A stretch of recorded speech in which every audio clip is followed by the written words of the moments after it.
Good morning, everyone. I'll ask you to take your seats, please. It's great to see so many of you here in the Verti Music Hall, and I also want to say a good morning to everyone who's joining us on our live stream as well today for this B7 Summit, which, as you know, is taking place just a week ahead of the G7 Summit, also right here in Germany. Now, the B7, as many of you will know, is made up of the leading business and industry federations from the G7 states.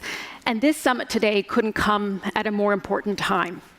The war in Ukraine has not only upended decades of peace here in Europe, it has also undermined global security. It has and continues to devastate Ukraine and its people. It has also created a refugee crisis, and it has threatened global food security and put global economies under immense pressure. As a response, we have seen shared values, multilateralism, international cooperation, which is why we are here today. Over the course of this morning, we will be discussing three core topics that are very high on the G7 agenda. And we'll be discussing those through the B7 lens, from the perspective of the B7, through panel discussions with the B7 principals who are here in the room and joining us from afar as well. Now, the topics that we'll be discussing are the geopolitical state of affairs and the role that value-based partnerships can play. We'll also be discussing decarbonization, the decarbonization of industry, and the contribution that climate clubs can make. And as we are still living through a global pandemic, we'll discuss the future of health systems and how we can prepare better for future pandemics as well. And at the end of the morning, we're going to have the B7 principals come up here on stage and sign a joint communique. And together, that will in the afternoon be presented directly to the German Chancellor, Olaf Scholz. But before we begin our discussions with you this morning, I want to invite the president of the BDI, the Federation of German Industries, Professor Siegfried Russwurm, to join us here on stage for some opening words.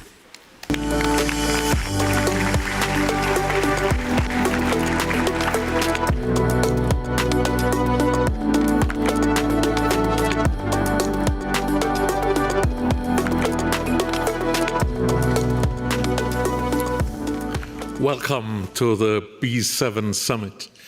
Dear Minister Hott, dear Mr. Rengen, dear B7 Business Association presidents, dear CEOs and business leaders, ladies and gentlemen, all protocol observed. It's my great pleasure to welcome you all for this B7 Summit today. My big thanks go to Deloitte for their generous sponsorship. Without you, such a summit would not be possible. We as BDI, we are honored that the German federal government has mandated us with the presidency of the B7, of course in close cooperation with our colleagues from the BDA, the Confederation of German Employers Association, and DIHK, the Association of German Chambers of Commerce and Industry. With the high level of commitment of our business associations to the B7 process, we are sending two important signals.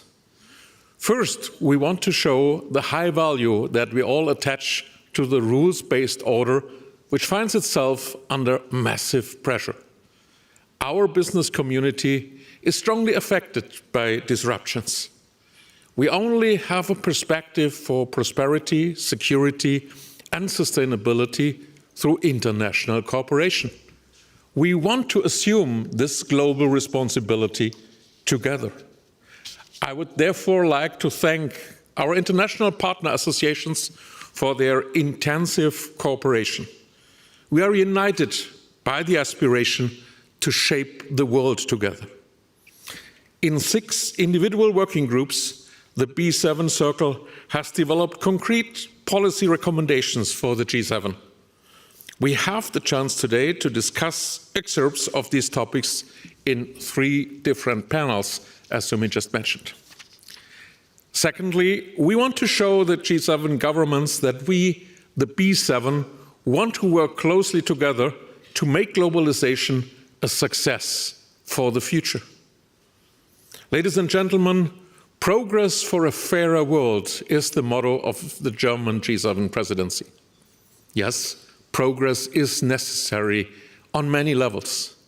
It also means getting out of crisis mode, becoming more active framers, making the global order resilient to shocks, ensuring financial solidity, learning from mistakes, and playing more effectively to our own economic strength.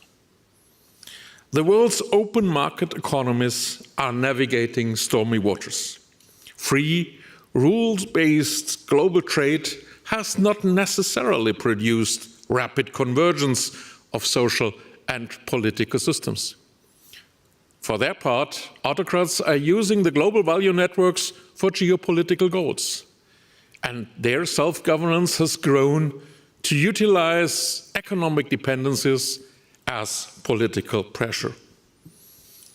The international order has reached a tipping point. It is clear that many autocrats have decided to go their own way. And as such, we, the B7, as a community of values, must finally take up the reins of action decisively and self-confidently. This global systemic competition harbors enormous potential for tension and even military escalation. Putin has dug a deep hole for his country from which it will be difficult to climb out, and the consequences are fatal. Hard-earned prosperity has been carelessly put at risk in too many places across the world. Prosperity that was often only made possible through globalization. At the same time, our own political capacity to act is under attack. Liberal democracies must unite against this and become more resilient. Together, we must vigorously defend our values. Human dignity, freedom of expression, and self-determination are the essence of our model of life, and they are non-negotiable. The turning point, the Zeitenwende, as it was called by the German Chancellor, is an historic date for our economies. As a consequence, our sensitivity has increased and risks are being reassessed. There is one mistake we must not make: promotion of formations of blocks and disintegration of the global economy by dividing it into ideological camps. This is the greatest threat to our prosperity and the successful transformation to climate neutrality. Worldwide problems such as climate change and pandemics can only be mastered through cooperation across boundaries. Global value creation secures our prosperity and enables us to agree on common standards. Ladies and gentlemen, the continuous crisis mode of the past few years, which began with the financial market crisis in 2008, was intensified in Europe by the sovereign debt crisis and seemed interminable by the once-in-a-century COVID pandemic. All this has challenged and changed the relationship between state and economy in an extraordinary way, and as we see that in all G7 countries. The increasing integration of state, economy, and civil society presents the government of the G7 with a dilemma. The gap between the state's claim to control and the actual ability to control it is widening. As important as coordinated action between the state and the economy is, we need to watch and observe this trend carefully.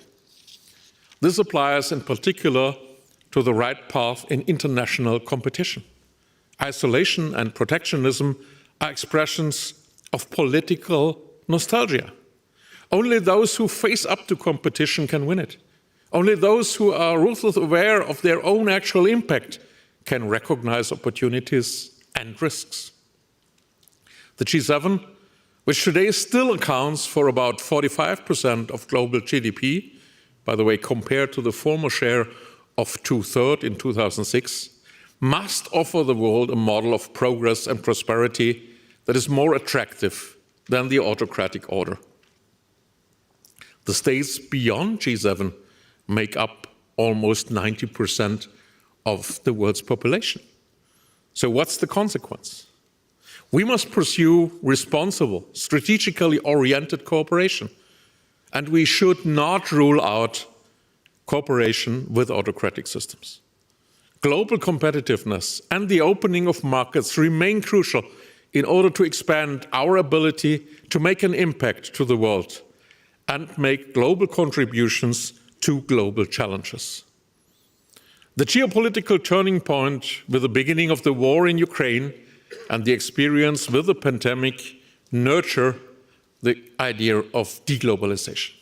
However, economic autarky is an illusion. Likewise, the assumption that trade automatically changes political orders to the better is not realistic.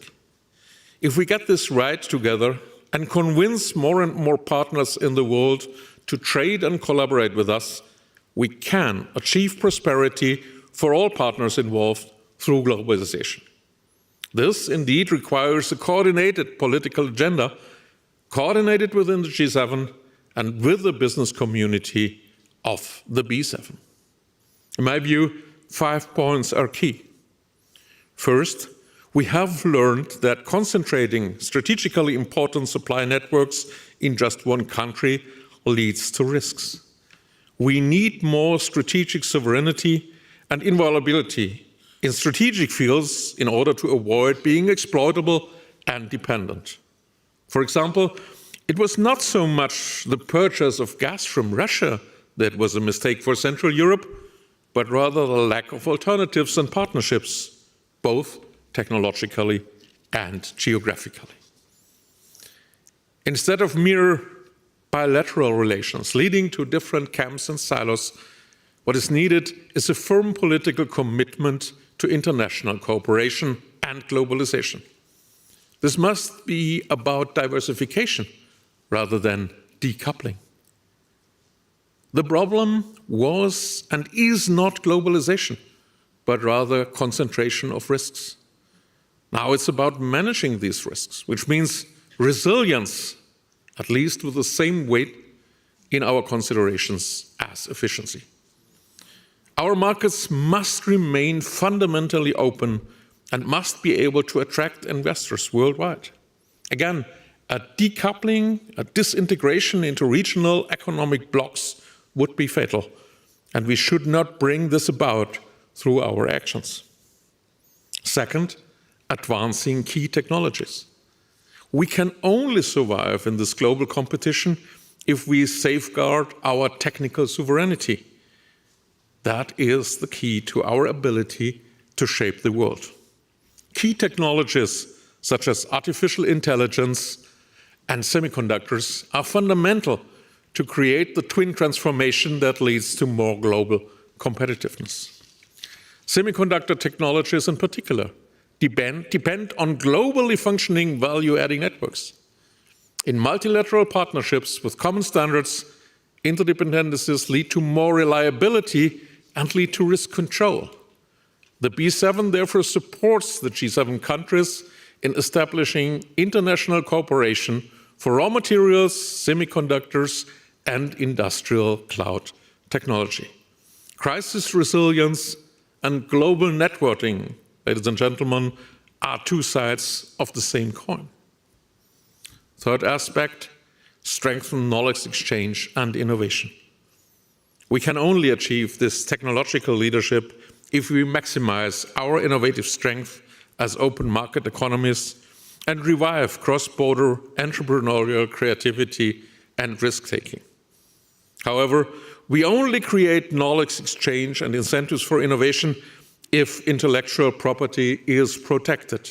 Without this, a globally leading vaccine development in record time would have hardly been possible. Having said that, TRIPS waivers for certain technologies and patents, therefore, in my view, lead to a dead-end street. Fourth aspect, new forms of cooperation, strengthening plurilateral fora. It goes without saying that we need a global approach to global problems. The fight against climate change is currently taking a backseat, But every year we spend solely on acute crisis management is a year wasted on our way to drastically reduce the global CO2 emissions. The transatlantic community cannot do it alone. Europe certainly cannot do it on its own. It is therefore wise that the G7 countries want to form a climate club. We as the B7 want to make our contribution to shaping this new form of plurilateral cooperation. But this requires impetus for a level playing field in climate policy among the G7 countries in order to prevent carbon leakage and promote decarbonization. Fifth and final point, coordination of international infrastructure initiatives. Connectivity between economic areas is crucial for successful international cooperation, so that the scenario of bloc formation becomes less likely. Joint infrastructure initiatives can make an important contribution here. Also, in order to finally present an alternative to China's Silk Road or Belt and Road initiative. Infrastructure offers and projects must be strategically coordinated, and it is time that the first concrete, realizable projects will be initiated. There is a need for political action here, and it is also a matter of credibility to translate headlines such as Global Gateway or Build Back Better World into concrete projects. Determined policy in these areas, in close cooperation with business, increases our weight in the systemic competition. We are dealing with heavyweights and must significantly step up our own influence. Through technological leaps, the ramp-up of innovation and digital sovereignty, we will be able to shape responsibly globalization. Ladies and gentlemen, only through political reliability can the economy play out its innovative strength, open up new markets, and secure prosperity. There is no alternative to the international division of labor as an economic principle of global trade. The G7 countries are challenged to set a clear framework for the private sector in the new geopolitical area. Dirigist approaches must be clearly rejected. As liberal democracies, we must rely entirely on our free market forces and allow entrepreneurial freedom to flourish as a core component of our societies, of our way of life. We, as the B7, are fully aware of our responsibility in this task. We wish to contribute our competency in finding solutions so that our system model of a democratic market economy can endure. A swan song to globalization would be self-destructive. We want and we can make sure that globalization remains the way of progress and justice. Thank you very much for your attention.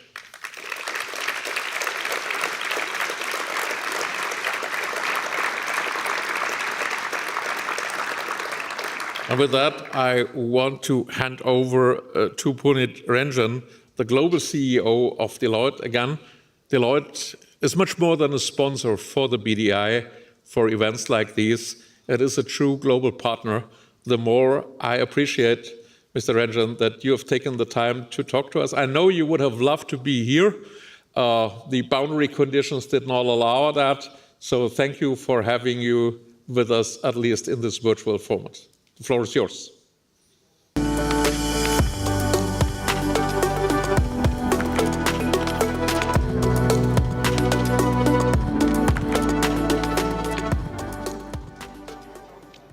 Good morning.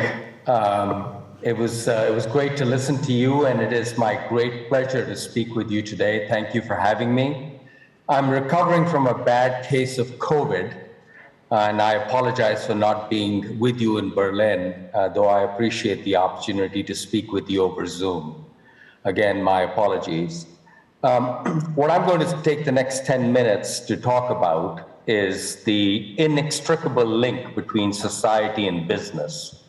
And I think you said this in your talk just now, but I'm going to make the point that one cannot succeed if the other fails.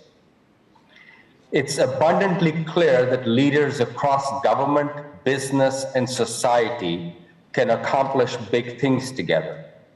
You just mentioned developing vaccines in record time, that's one example, or coming together to defend against violence and injustice when the will to do so exists. The collaboration across public and private sectors will be key to building back better in the wake of COVID-19, the war in Ukraine, and continued economic disruption. To accelerate progress globally, business must embrace its responsibility to help address some of the toughest challenges the world faces: climate change, equity in multiple forms, economic growth, amongst others. Now, over the next 10 minutes, through examples, I will show you that doing so is not only the right thing to do, rather it is the right business thing to do. It is in our interest to do our part. The question now is, what steps must we take? What steps must business take to contribute to creating a stable, equitable, sustainable world? And where do we start? For business, I believe where we start is with purpose. All businesses should have a reason to exist that goes beyond turning a profit. Nearly a half a century ago, when I left India and went to the United States, the prevailing wisdom was that the business of business is business. I suggest that the business world has been evolving towards a more holistic approach, and the pandemic has only hastened that shift. What do I mean? Take my organization, Deloitte. Deloitte has more than 400,000 professionals around the world. 80% plus are millennials and Gen Zs. When we survey them, which is often, we consistently find that climate change is their number one concern. For 80% of my 400,000 professionals, their number one concern is climate change. This year, Deloitte will recruit 70,000 professionals globally. I speak at college campuses all over the world, and I can tell you that without fail, whether it is in the United States, in Europe, in Asia, I'm asked, what does Deloitte do beyond generating profits? And how are we addressing the climate emergency? Now think about that for a minute. If we, Deloitte, want to hire the very best and brightest and then develop and retain them, we must have a credible response to these questions. So yes, the holistic approach that I mentioned just a minute ago is the right thing to do, but it is also the right business thing to do. And the fact is, business has the skills, resources, and influence to create real lasting societal impact. People know that. Edelman's annual trust barometer tells us that right now people around the world rank business as the most trusted institution in society. As business leaders, we have a responsibility to uphold that trust. That starts with putting purpose at the center of the decisions we make and the actions we take for customers, our people, and the communities that we live and work in. Given the complexity of the issues we now face, society is only going to get us so far without the help of business in developing much needed solutions. And as I alluded to earlier, business can only thrive if society thrives. Now let's take a closer look at some of the big issues. Let's take climate change, for instance. And I think many of these statistics that I'm going to cite are a pretty common knowledge now, but in 2021, the IPCC report released climate projections which the UN Secretary General described as a code red for humanity. Though it's jarring to hear the climate crisis described in that way, it's not surprising. 2021 was a year that brought historic, deadly flooding in Western Europe and China, uncontrolled fires in the Mediterranean and the Western United States, and heat in the Pacific Northwest so extreme it melted cables and buckled roads. I know, I live in the Pacific Northwest in Portland, Oregon. I experienced it firsthand. The report projected such disasters will soon be far more common and severe. And you know this, it will take trillions of dollars every year for the next 30 years to advance the transition from a carbon-based economy to a sustainable one. No government, no NGO can solve this crisis on their own. Business must play a critical role.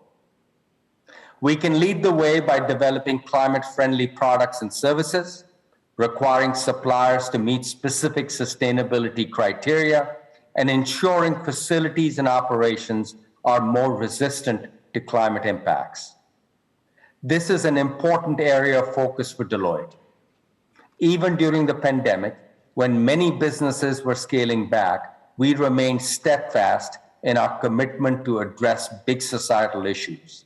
In fact, it was during the pandemic that we launched our World Climate Strategy, which includes a commitment to achieve net zero by 2030. I believe we will actually achieve net zero before 2030. As part of this effort, we're working to empower and educate our 400,000 professionals to make responsible climate choices through training. We are also engaging our broader ecosystem to create long-term climate solutions, and we will pull every lever we can to lessen our own impact and contribute to creating a sustainable situation for our entire ecosystem of partners. And we're helping our clients and other key stakeholders do the same. Importantly, we're also working collaboratively with governments to solve specific issues that impact climate. An example that I want to share with you is the perennial stubble burning issue in India. If you've been to India in the fall or winter, you experience it firsthand.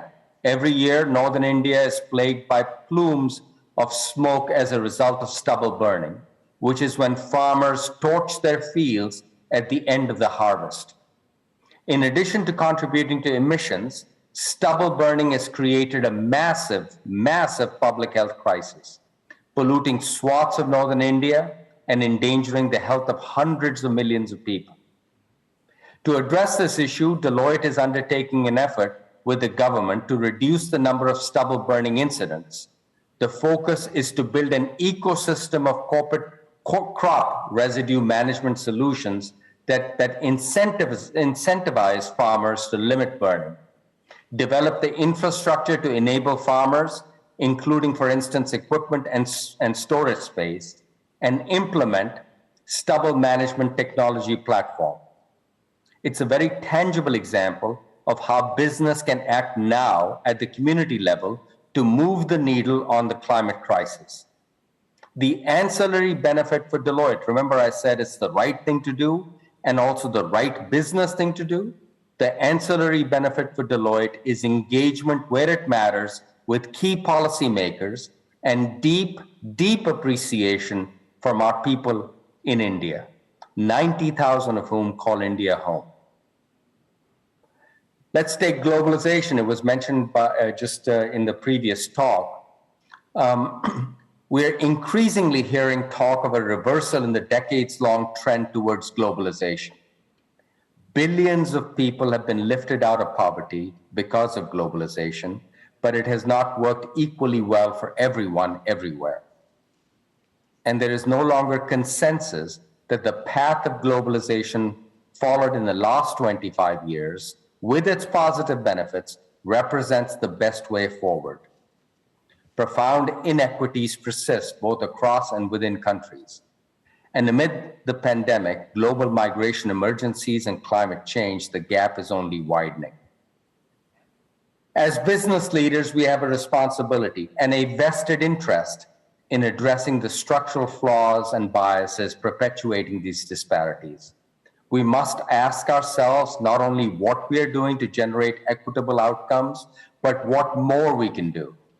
Let me share some sobering statistics that greatly impact future equity. 60 million children are out of school, and this problem got a lot worse in the pandemic. 800 million adults are unable to read and write. In India, 175 women and girls cannot read and write. 2 billion jobs are expected to disappear to automation by 2030. This represents an enormous but unskilled talent pipeline. So in response, Deloitte launched World Class, our commitment to improving the lives of 100 million people through education and skill building. The goal will help people prepare for the future of work in line with the UN's SDGs. If more companies were to apply the unique capabilities and expertise of their professionals to supporting talent in marginalized communities, we would have a real shot at turning more of today's students into tomorrow's employees. Health equity is another example. The pandemic didn't just expose the disparities in healthcare, it hit home the tragic outcomes that come of them. Again, another example, with the government of Haryana and India, Deloitte piloted an effort called Expand the Ward that offered a potential remedy to underinvestment in public health infrastructure. The project encompassed 5 key integrated interventions, including a remote command and control center, virtual health capabilities, leveraging 3 tiers of medical infrastructure, and the local ASHA workers, community health workers, an education campaign, and a playbook for replication. At a time when the community was being ravaged by the Delta COVID wave, our efforts helped to bring the local fatality rate down by 50%. The collaboration with the government in India relied on telemedicine, essentially computers and mobile phones, to connect doctors to patients in rural and hard-to-reach communities who would otherwise not be able to access medical care. Our project in India advanced health equity and is now being expanded in other districts across the country. And my hope is that we can continue to leverage digital technologies to create better, more equitable outcomes. That is the power of business, collaboration, and innovation. This year at Davos, there was much discussion about history being at a turning point. I agree with the view.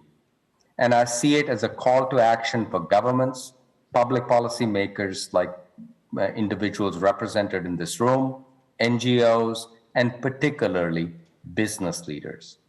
The role we need to play for our people, clients, and communities is changing. As the world evolves, the challenges we face are becoming as complex as they are unpredictable. Working together to develop and scale solutions for addressing climate change, advancing equity, and returning to economic growth, amongst others, we can lead the way in establishing the new normal. This is a decisive decade.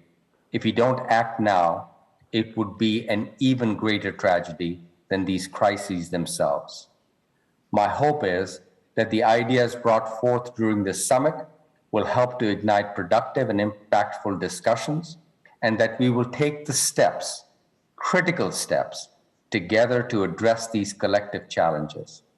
I'm certainly optimistic. Again, I thank you for giving me this opportunity.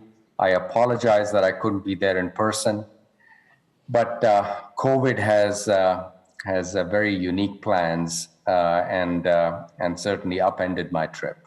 Thank you again for listening.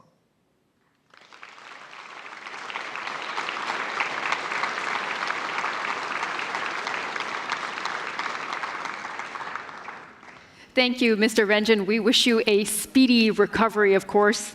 And thank you as well to Professor Ruswam for that beginning, those opening words, laying out the framework of what we'll be discussing today. Before we begin with our panels, I just want to remind you that you can actively participate and take part on social media using the hashtag for this event, which is B7GER, for B7 Germany. You'll see it if you can have here up front. So with that, I'd like to move on to our first discussion. If I may quote Professor Rusform himself, he said, "We need a global approach to global problems." And that means a resilient partnership based on values. So I would like to invite the panelists for our first discussion to join me here on stage.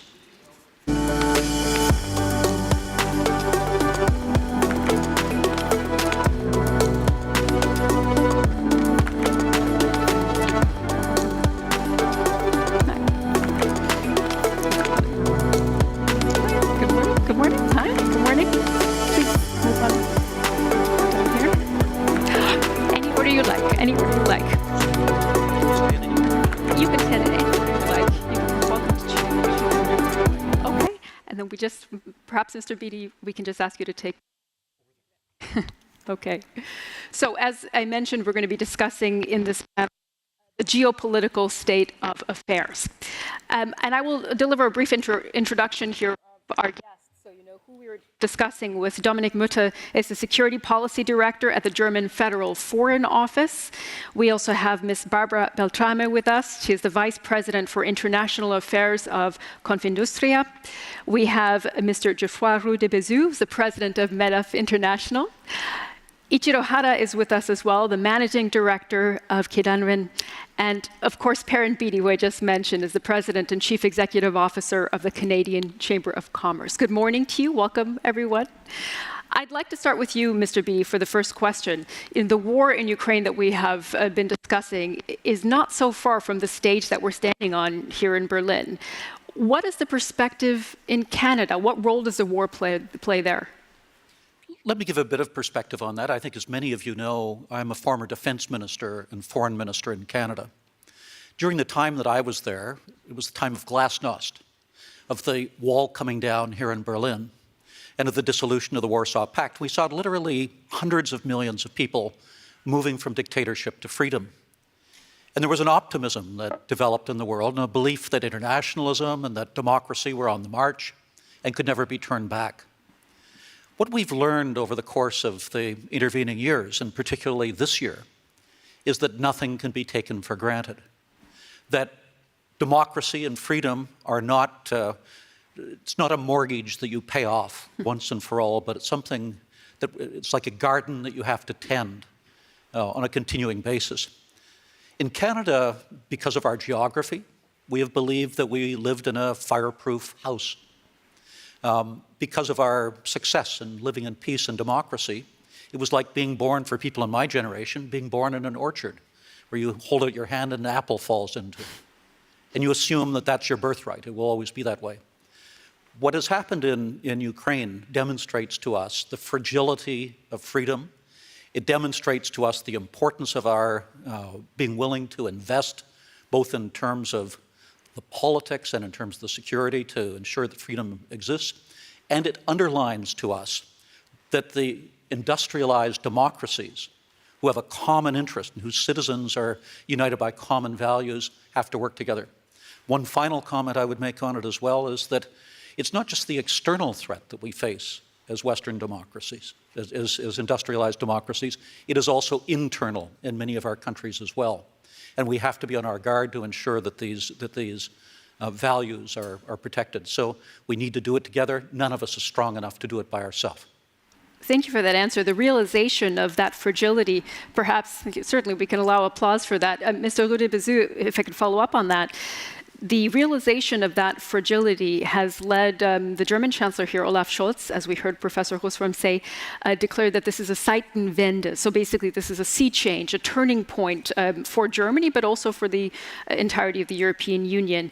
Do you think that this is also a turning point for global economic relations? Hello, everybody. I guess the turning point took place a few years before. I think the war in Ukraine is obviously a crystallization of that turning point, and it's very visible for us. It's in all our media. But in fact, I think it started 5 or 10 years ago, basically back in the early 90s when we decided collectively to get China into the WTO. We all believed at the time that globalization, the effect of business will lead everybody to become a democracy It was the time where Francis Fukuyama wrote that book, The End of History. But unfortunately, for the good and the bad, history got caught up. And we know that since 5-10 years, China had decided to change the way they want to do business. They want to rebalance the world to their profits. And the war in Ukraine is just the last manifestation of that change of the order of the world. So as Siegfried pointed out, we should not throw away globalization. It had a lot of good things. It pulled out millions and millions of people out of poverty, especially in emerging countries, and we should not forget that. But it has led a lot of people outside the road, in those countries as well, but also in our countries. Let me just say a few words on the French election last night, which unfortunately I think is not good news. What we will call the camp of the reasonable people, of the rational people, has lost, in fact. And the simplistic solution within democracy are also gaining ground and getting a stronger voice. So I think our common objective should be to be able to convince people that the liberty, the freedom, is the best solution for prosperity. And certainly, with that in mind, we have to correct a few things in the way we do business today. I'll come back to that point of a rethink that started a few years ago, even before the war in Ukraine. But Mr. Mutta, I want to come to you and talk about the immediate crises on hand. According to the UNHCR, more than 6.6 million refugees have fled Ukraine as of the end of May. We're also seeing a massive food insecurity crisis, as many of you will know as well. So many developing countries depend on Russia and Ukraine for wheat and for barley. From the German government's perspective, how dire are these crises? Well, it's very dire, and that's why we've made it a focus of our G7 presidency. When the foreign ministers met in May, it was one of their main focus points. We're going to have a conference of the foreign ministers, the development aid ministers, and the agricultural ministers this Friday here in Berlin of the G7 partners, but also of the vulnerable countries and other partners that can contribute to finding ways to alleviate this crisis. The World Food Programme estimates that more than 320 million people are directly affected by it as of now, and that will only worsen probably. It's important because there are also alternative narratives out there to make sure we know who is responsible for this crisis. And that is not only, but certainly, especially the war in Ukraine. We've had rising food prices before. Wheat has gone up by 80% over the course of 1 year. But since February 24th, it has gone up by 35%. So the war has certainly aggravated an already dire situation, and it is clear who is responsible for that war, and that is Russia.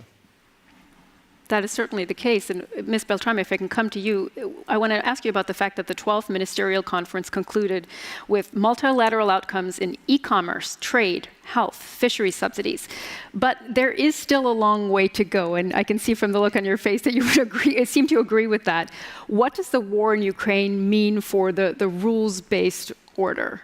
Okay, so first, thank you very much. And I would like first to congratulate with BDI for have organized this event, this summit in this very difficult situation that we are covered. Yes, the Ministerial Conference, the WTO. I think that even before the war, the function of the WTO was very critical. I mean, as we know, they deliver a package that does not cover the business needs. That is very difficult for us. But I think that is not the problem of WTO, because WTO is a driving organization. But the responsibility, I think, is from the governments. And as we know also that the power of the Director General is very limit in this moment. And I know her. I think she is very competent, competent and commitment. And I'm sure that without her, the conference was, if she was not there, was not so good. I want to say that.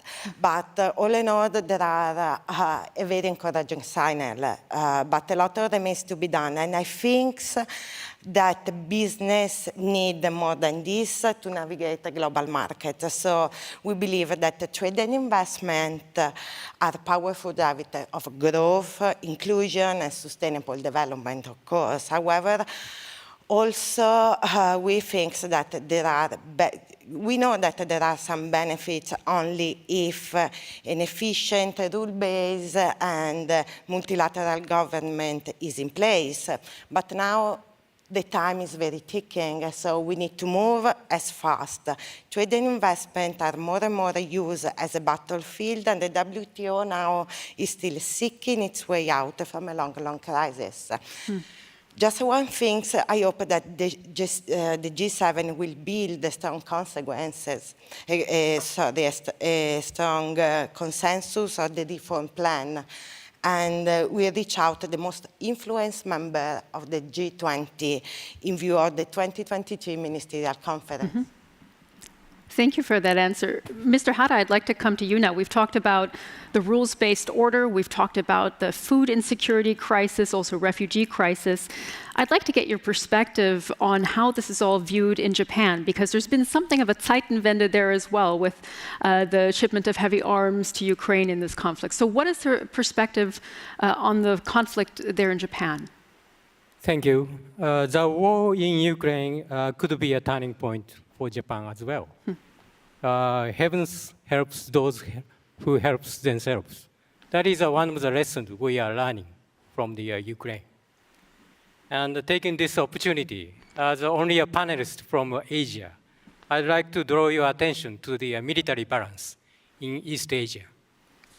In 2000, Japan's defense spending accounts for the 38% of against the total.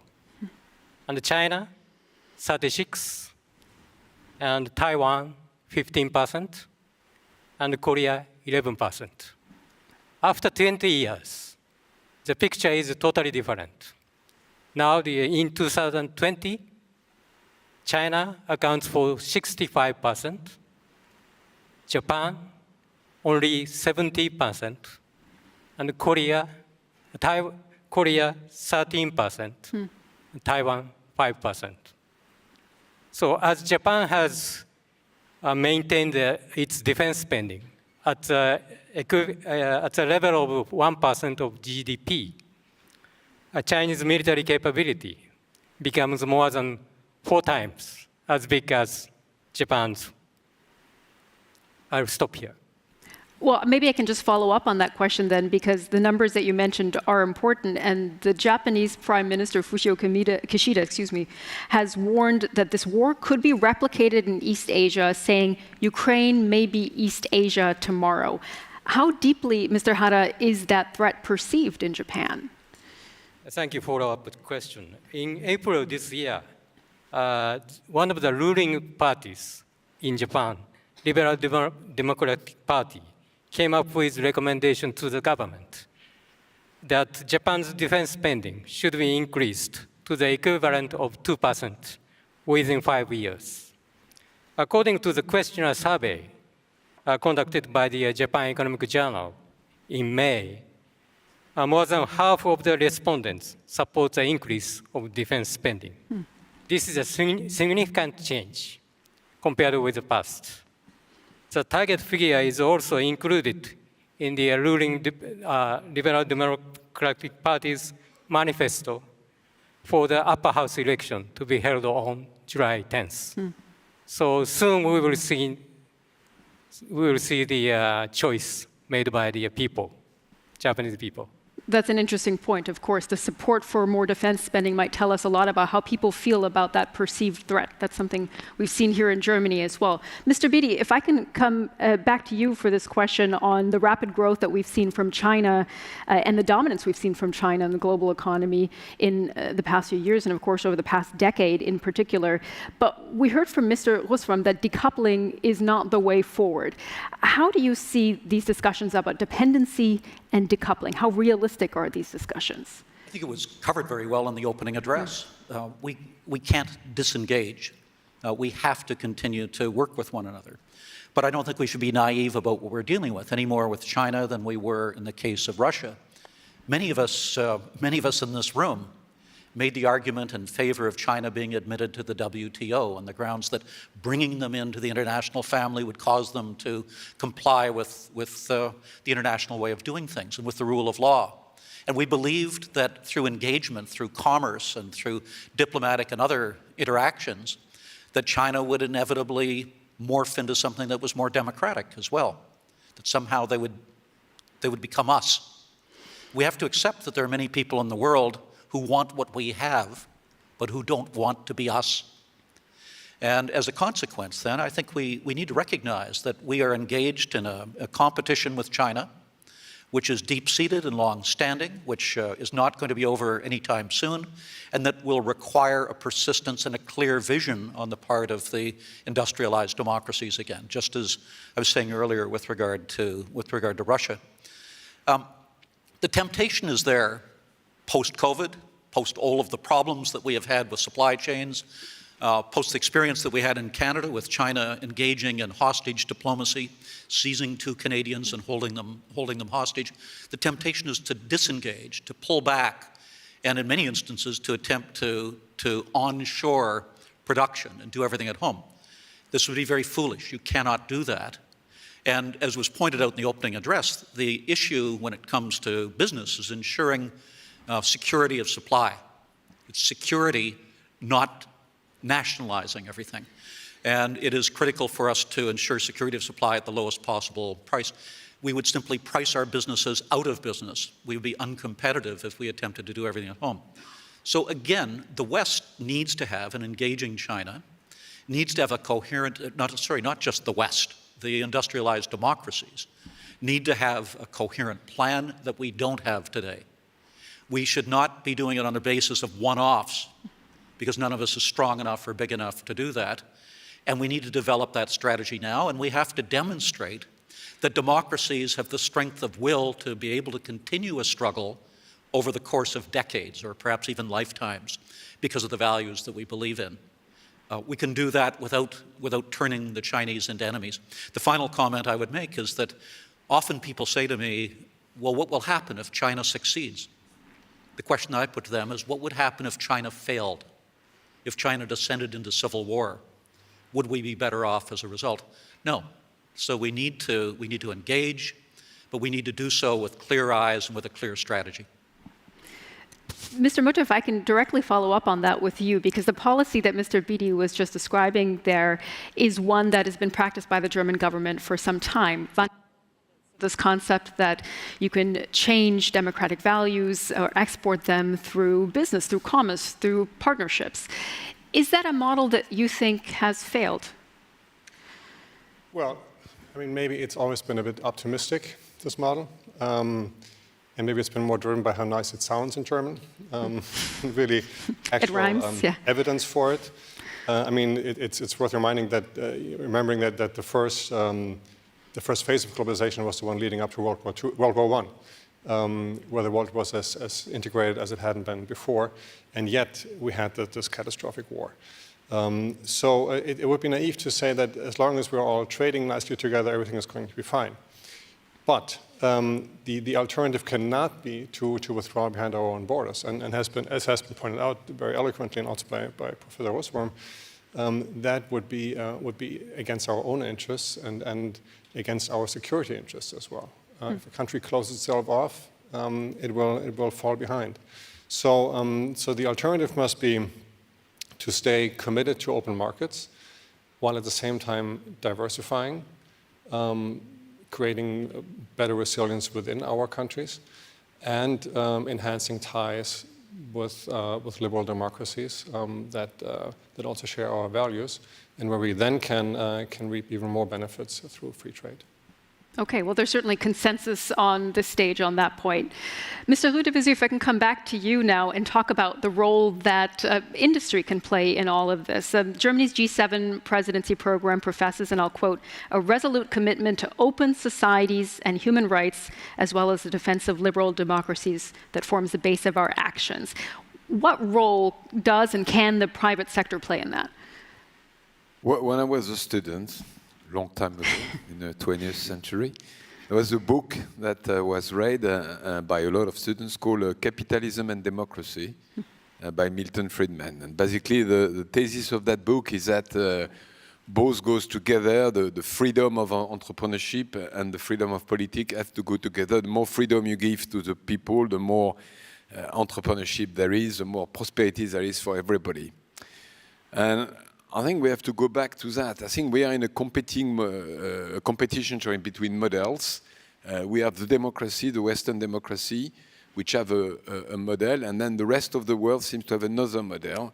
And we have to convince our fellow citizens inside our democracy, but also outside, that our model is better because we create more wealth and more prosperity, and we share it more.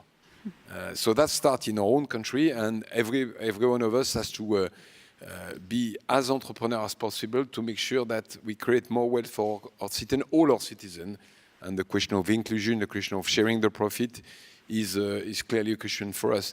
And then outside, I was discussing with the Ministry of Economy of Senegal, Mr. Hott, a few minutes before, and he was mentioning he has election in a few months, I believe. Democracy outside the Western world is very fragile. We know that actually it has lost ground in the last years. So we have to make sure that those countries which are democratic outside Europe, the US, Japan, Korea, are prosperous, are developing faster than the countries which are not respecting those values. I agree with you, Mr. Betty, we should not disengage, but maybe we should engage more with the countries that respect our values than the others. Okay, so building deeper partnerships with like-minded democracies, let's say. Ms. Beltrame, if I can come back to you now, something we've talked about quite a bit already is supply chains and the importance of how to make more resilient supply chains. What is your perspective on that? How can politics and business also together make supply chains more resilient? Yes, as you said, actually the public opinion of a debate about resilience, but I think we should make very clear that the larger part of the job has been done by business shoulders. So actually that is for sure. So companies, as we know, have suffered a lot and still struggle with the logistic bottlenecks, technical barriers, regulatory divergency, and so on. And business can do a lot of its own, but not everything, otherwise it would be very difficult. So government and international governments should do more, and is the viability and security of supply chain. But another thing that I think is very important, that I do not believe that the G7 business need any how we say, top-down new business model, because I think in this moment, all the world are interconnected. Companies must be free to trade and invest where they want. So, because actually they have all own strategy, of course. And the solution, good for all, there is no solution, I think. But anyway, the value-based partnership are for exploring a development. But if they are reinforcing the relocation of key supply chain, well, I think they would go too far. Overall, I would recommend also to the G7 to improve their collective effort to secure a business-friendly strategy, because a regulatory system, of course, because the G7 countries need to work together for a new economy and for a mutual-based trust. And I think business are here for that, and all of us want to work with them. Okay, so that's part of the wish list to governments of the G7 countries that you would send along. Mr. Hara, if I could come to you now, another thing that has been upended by this conflict is global energy supplies, of course, as well. How has that affected Japan's economic outlook and also its relationship with G7 countries? Thank you for your question. Japan's primary energy supply composition is like this. Coal 25%, oil 36%, and gas 24%. While Japan's self-sufficient rate of energy is very low, around 11%, it has been in full alignment with other G7 countries in banning coal and oil imports from Russia. And it is urgent for Japan to diversify sources of energy supply, including LNG, and to develop supply chains of hydrogen and ammonia. In doing so, it is indispensable to enhance the relations with Middle East, African countries, the Central and South Americas, as well as G7 like-minded countries such as the G7 members. Kedan-Ren, Japan Business Federation, calls upon the government to conclude free trade agreements and other economic treaties. On the domestic side, I would like to emphasize the importance of restarting nuclear power plants. Now only 4 plants are in operation. Before the accident of Fukushima nuclear power plant in 2011, more than 50 plants were in operation. Thank you very much. We see nodding from Mr. Rudevizu. Of course, that's France's position as well on energy. We'll be actually talking about energy supply, hydrogen, LNG, all of that diversifying energy supply in the next panel. So in about 15 minutes from now. So that's just a teaser for what's to come. Mr. Beatty, if I could come back to you now with the question, what possibilities remain for the G7? How do you think the G7 should move forward in pursuing its partnerships and its interests? Well, I think more than anything else, the leaders of the G7 have to understand that we're more interdependent than ever before, that none of us can go it alone. And the odd thing, I think the great struggle that we see today, the ideological struggle, if you like, is not between left and right. It's between open and closed societies. And we represent open societies, ones that want to engage with the rest of the world and ones that believe in liberal democratic values. And that means that we share in common, whether it's in our business strategies and our commitment to free enterprise or in our social and political values, we share a great deal in common. We need to look at ways of deepening our relationship with one another and of looking for global solutions on the key issues that we're dealing with, that we're preoccupied with. Global security. The operative word there is global. Global pandemics. The operative word there is global. The global financial crises. The operative word is global. We can't solve these problems alone. We have to have a common strategy. The world today is much more complex. It's much more multipolar than it was during the time when I was in government. When the B7 got together when I was in government, it was Chancellor Kohl, it was François Mitterrand, it was Brian Mulroney from Canada, President Reagan, Mrs. Thatcher. And there was a sense that when our leaders got together, problems would be solved. Now, unfortunately, because of the changes in the nature of our politics and of global society, it seems often that the problems are larger than the leaders. And it's going to be critical then for those of us, particularly in the business community, to provide leadership and to make the argument that both in the protection of our values and in the protection of our economic strength, we need to collaborate much more closely and to develop clear, well-communicated, sustained plans. Global plans, indeed. Mr. Mutter, if I could come to you now, one of the aspects that we've seen with the Zeitenwende here in Germany is that there's been a lot of pressure for Germany to do more in terms of its defense spending. And what we saw Chancellor Scholz announce was 100 billion euros to strengthen defense capacity. But we've seen some mixed messaging on whether that will actually be enough, whether Germany can meet its commitment to NATO as well. So where does Germany stand in shouldering some of that responsibility going forward? So thank you for that question, which allows me to clarify a few things. So Germany is committed to the 2%. It has been since 2014, even though sometimes that was a bit more in theory than in practice. But it remains committed to the 2%, and it will meet the 2% over the course of the next 5 years on average. Now, why on average? Because some of these big-ticket items that we're going to buy, the F-35 and others, you can't just procure them overnight. So it will probably be a bit of an uneven graph over the next 5 years, but we will meet the 2% on average for the next 5 years. And we do so not just, and that's one of the problems we have with the 2%, it's an input-driven goal, when it should be really more on output. And output should be capabilities. So we need to increase our capabilities in order to be better allies in NATO, in order to be more responsible for our allies and partners. And for that, we will increase our capabilities. And that should drive our defense spending and will drive it. However, the other thing about the Zeitenwende, and even in the speech, the Chancellor alluded to that, is, of course, it has to go much deeper. And for it to be a real shift, it needs to happen in the minds of policymakers, but also in the minds of the German people. And that will take time.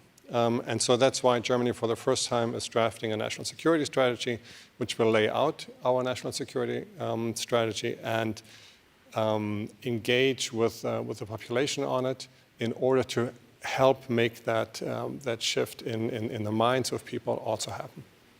That's an important point. It's not just about the perspective of the government, but rather also the people, as we've heard on this panel already. Mr. Rüdebezow, are there many areas beyond those that are already areas of cooperation for the G7 that you think could come together for closer cooperation going forward, where they could work together, these countries, more deeply?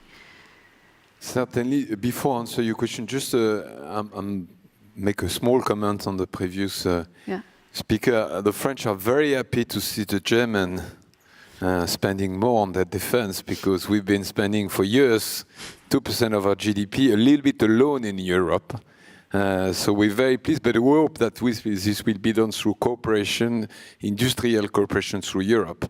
Otherwise, I think it will be a waste to afford. In terms of G7 cooperation, yes, I think we can do more.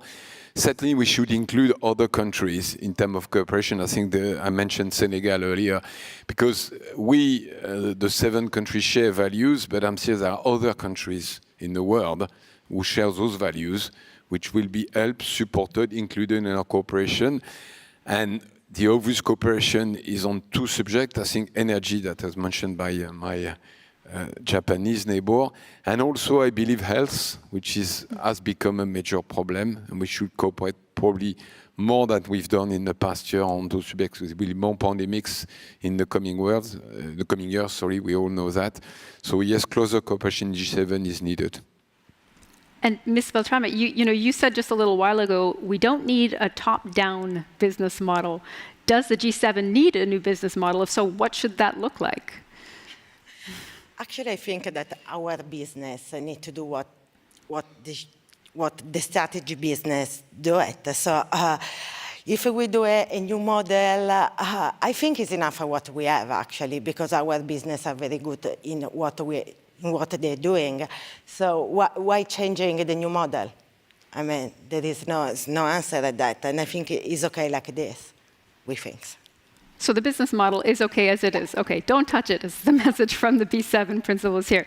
And perhaps a final question to you, Mr. Beattie, before we wrap up this panel discussion, as we're running a little bit to the end of our time here.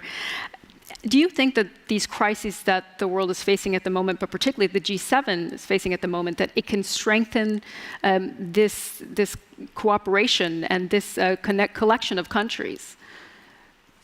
My answer is, I hope so. The problem is that what we've seen, whether it's in pandemic planning or providing for global security or dealing with climate change, we don't learn from history.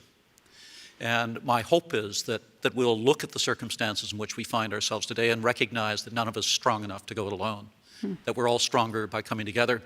And that even if any of us was strong enough, if any of us were strong enough to go it alone, my experience has always been that when you collaborate with others, you get a much better result than you would have by attempting to do it by yourself. I hope that's the lesson that our leaders learn, and that they recognize that we're stronger together.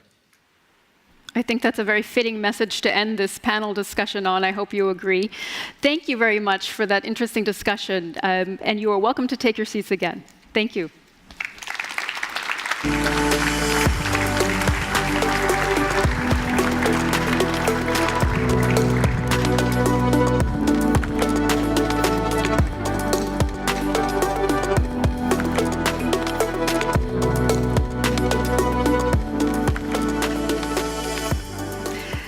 Now to another crucial topic when it comes to the agenda for the G7, something we heard a lot discussed already on the first panel, which is decarbonization of industry and the role that climate clubs can play. So first, I would like to ask the panelists for this discussion to please join me here on the stage.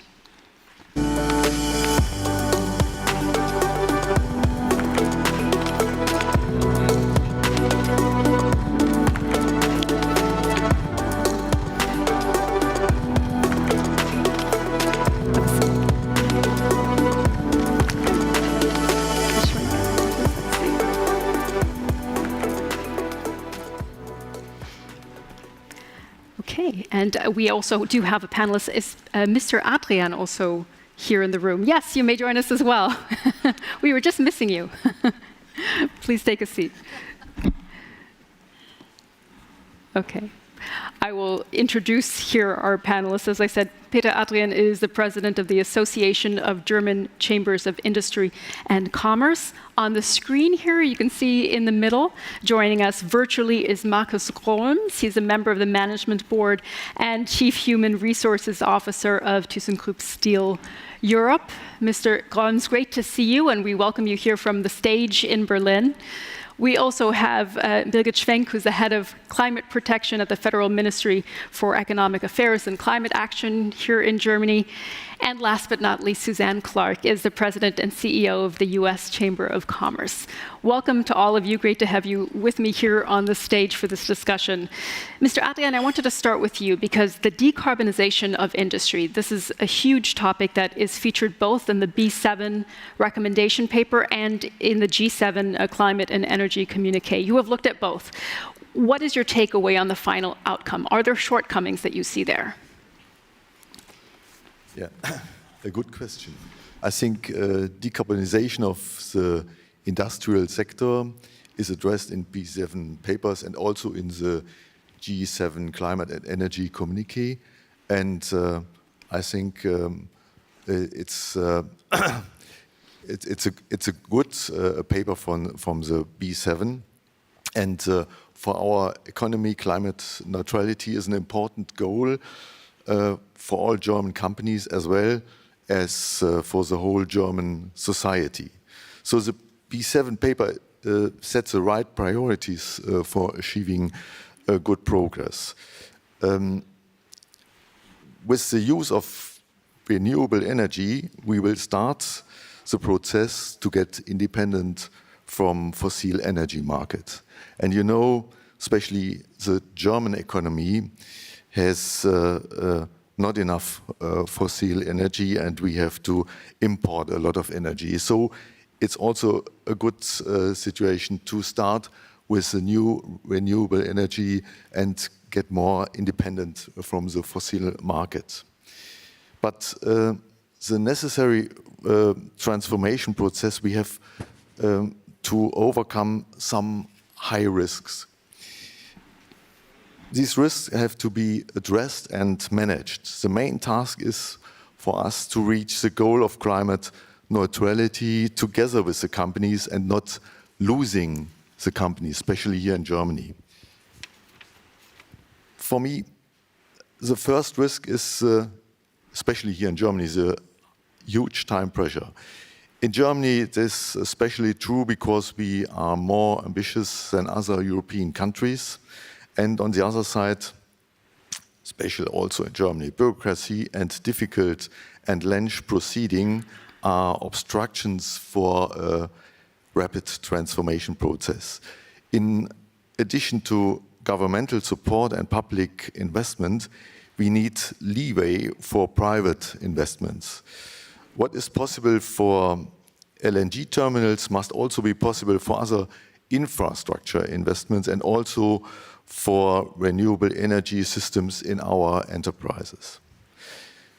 The second risk I see is currently high price situation for energy. Our latest economic survey shows more than 93% of industry companies rate energy and raw material prices as one of their biggest business risk. We never recorded a higher figure. Let me tell you about this from the viewpoint of an entrepreneur. The rising costs lower the budget and make it difficult to invest. This limits the capacity for transforming our economy. And ladies and gentlemen, the third risk is the reliability supply of renewable energy. Many companies have already driven their energy efficiency to a limit. For all entrepreneurs, it is essential that political secure the supply of affordable energy. Our national production in renewable energy is not enough. We need worldwide cooperation and we need a defined market for hydrogen. In view of this challenge, we need to work together among G7 and for the Climate Club to be constituted by Europe, the US and, if possible, China. Instead of unilateral action and trade protectionism, transformation should become a chance for international cooperation, innovation, and for worldwide better living conditions. Thank you for that answer. Ms. Schwenk, I would like to come to you now, because we heard there that although this is an opportunity, a time to move forward on climate action, there are also many risks involved, particularly from the viewpoint of the private sector in particular.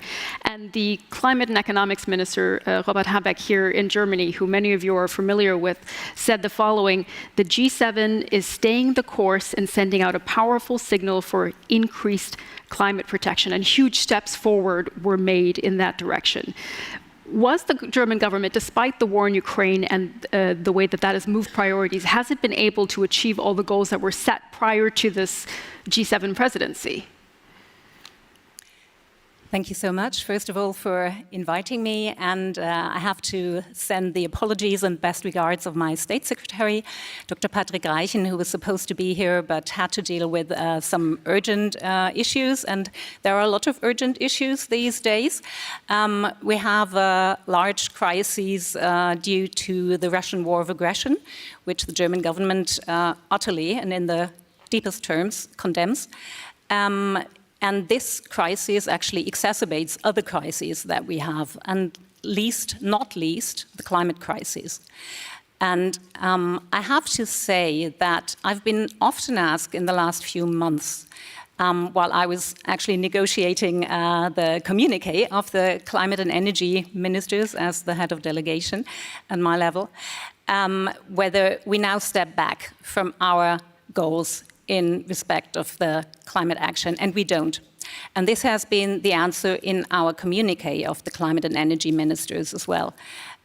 So in very strong terms, we have actually underlined that it is actually accelerating the energy transition, accelerating climate action, which has to be the answer to the crises that we have at the moment. And I'm glad to say that there was real agreement on this. This is actually the very first part of our communique that deals with this commitment. And in terms of energy, there are a number of very concrete commitments in our communique as well that we could reach among the G7. And that is that we want to go forward with moving away from fossil fuels. That goes for fossil fuel financing. Public international fossil fuel financing should be phased out by the end of this year, except in limited circumstances, which we probably have at the moment. But even then, it should be in line with the 1.5-degree pathway. Then we have actually also committed to ending fossil fuel subsidies in our own countries, and this has been a long-standing goal in the G7, ending those by 2025. And frankly, not much has been done towards this. And this year, for the very first time, we have actually managed to take concrete steps towards this goal and have actually decided on being more transparent and to start reporting on our fossil fuel subsidies also for the international community. And finally, we have committed to a predominantly decarbonized electricity sector by 2035. And we have committed, and that is actually also for the very first time, to a coal phase-out in the G7, both on the global scale and for our own countries. So in the energy area, we were actually quite happy with the results that we could achieve. But this is not the only thing that we've done. So partnering up with countries around the world, with partners in the developing world is very important. And we've reiterated our commitment to financing, to climate action in developing countries, and we're also going to introduce more just energy transition partnerships. We already have one with South Africa that goes back to the last climate change conference of the parties in Glasgow. And we are going to commit to more such multilateral just energy transition partnerships at the summit by the end of this month. And so I think in the run-up to the summit, we are actually making good progress here. This is all also part of the climate club that Chancellor Scholz has proposed, and that we are going to work towards together with the G7. And in that climate club, we have also a number of other subjects, and one subject is helping industry move along towards also moving into a more climate-compatible world and economy, setting the right framework for that, incentivizing and actually helping along the business sector in what they're doing, I think, at the moment anyway. And I think I'll leave it at that. Let me mention one more thing, which is also a very good achievement, I think, and that is that we've looked at the transport sector as well. And we have agreed that we want to have a highly decarbonized road sector by 2030. And so that's an impressive list of priorities, certainly, from the German government. And as we heard there's no plans to step back from climate commitments. So, Mr. Gröms, if I could ask you about that. At the same time, there are concerns from the industry about energy security, supply, of course. So what role do you think international cooperation can play in this balance between the need to move forward on climate protection, but also securing energy in the short term? Well, good morning from Duisburg. Yeah, you're absolutely right. The need of diversification of energy supply in short term and going ahead with climate protection commitments is an enormous challenge. But please let me say, we are not talking about fixing a status quo. It's very important to say very clear that our demand of energy will rapidly increase during the next years on our track of decarbonization. For example, after having transformed our hot metal capacity, we will have an energy demand which is 10 times higher than it is today. And so no doubt we at ThyssenKrupp Steel firmly believe that both energy security and climate protection cannot be reached in isolation. Of course, both must be promoted to multilateral agreements and strong partnerships. And well, let me say, the recent months have shown in a quite painful way that the security of energy supply is a point of particular vulnerability for European industry and business. And it has been shown that strategically relevant goods should be conducted in trusting and reliable partnerships of common values. And in the pursuit of independence from Russian gas, the United States, as an exporter of liquefied natural gas, will play a central role in Europe's security of supply. And specifically on our transformation to green steel, I have to say we are building on the steady supply of natural gas as an interim solution to be replaced by green hydrogen as soon as possible. And in some way, it is an euphemism that we are building on it. We highly depend on it. Everything we are planning about decarbonization will not work without a steady supply of natural gas. And so international cooperation has never been so important like it is today. Thank you for that answer, Mr. Gollens, also for leading perfectly to my next question to Ms. Clark. With the US Chamber of Commerce, of course, as the world's leading exporter of LNG, the US right now has to manage this balance between helping secure this energy supply, but also meeting climate objectives, which are so important to the G7 countries. How are US businesses positioned to deal with those two challenges?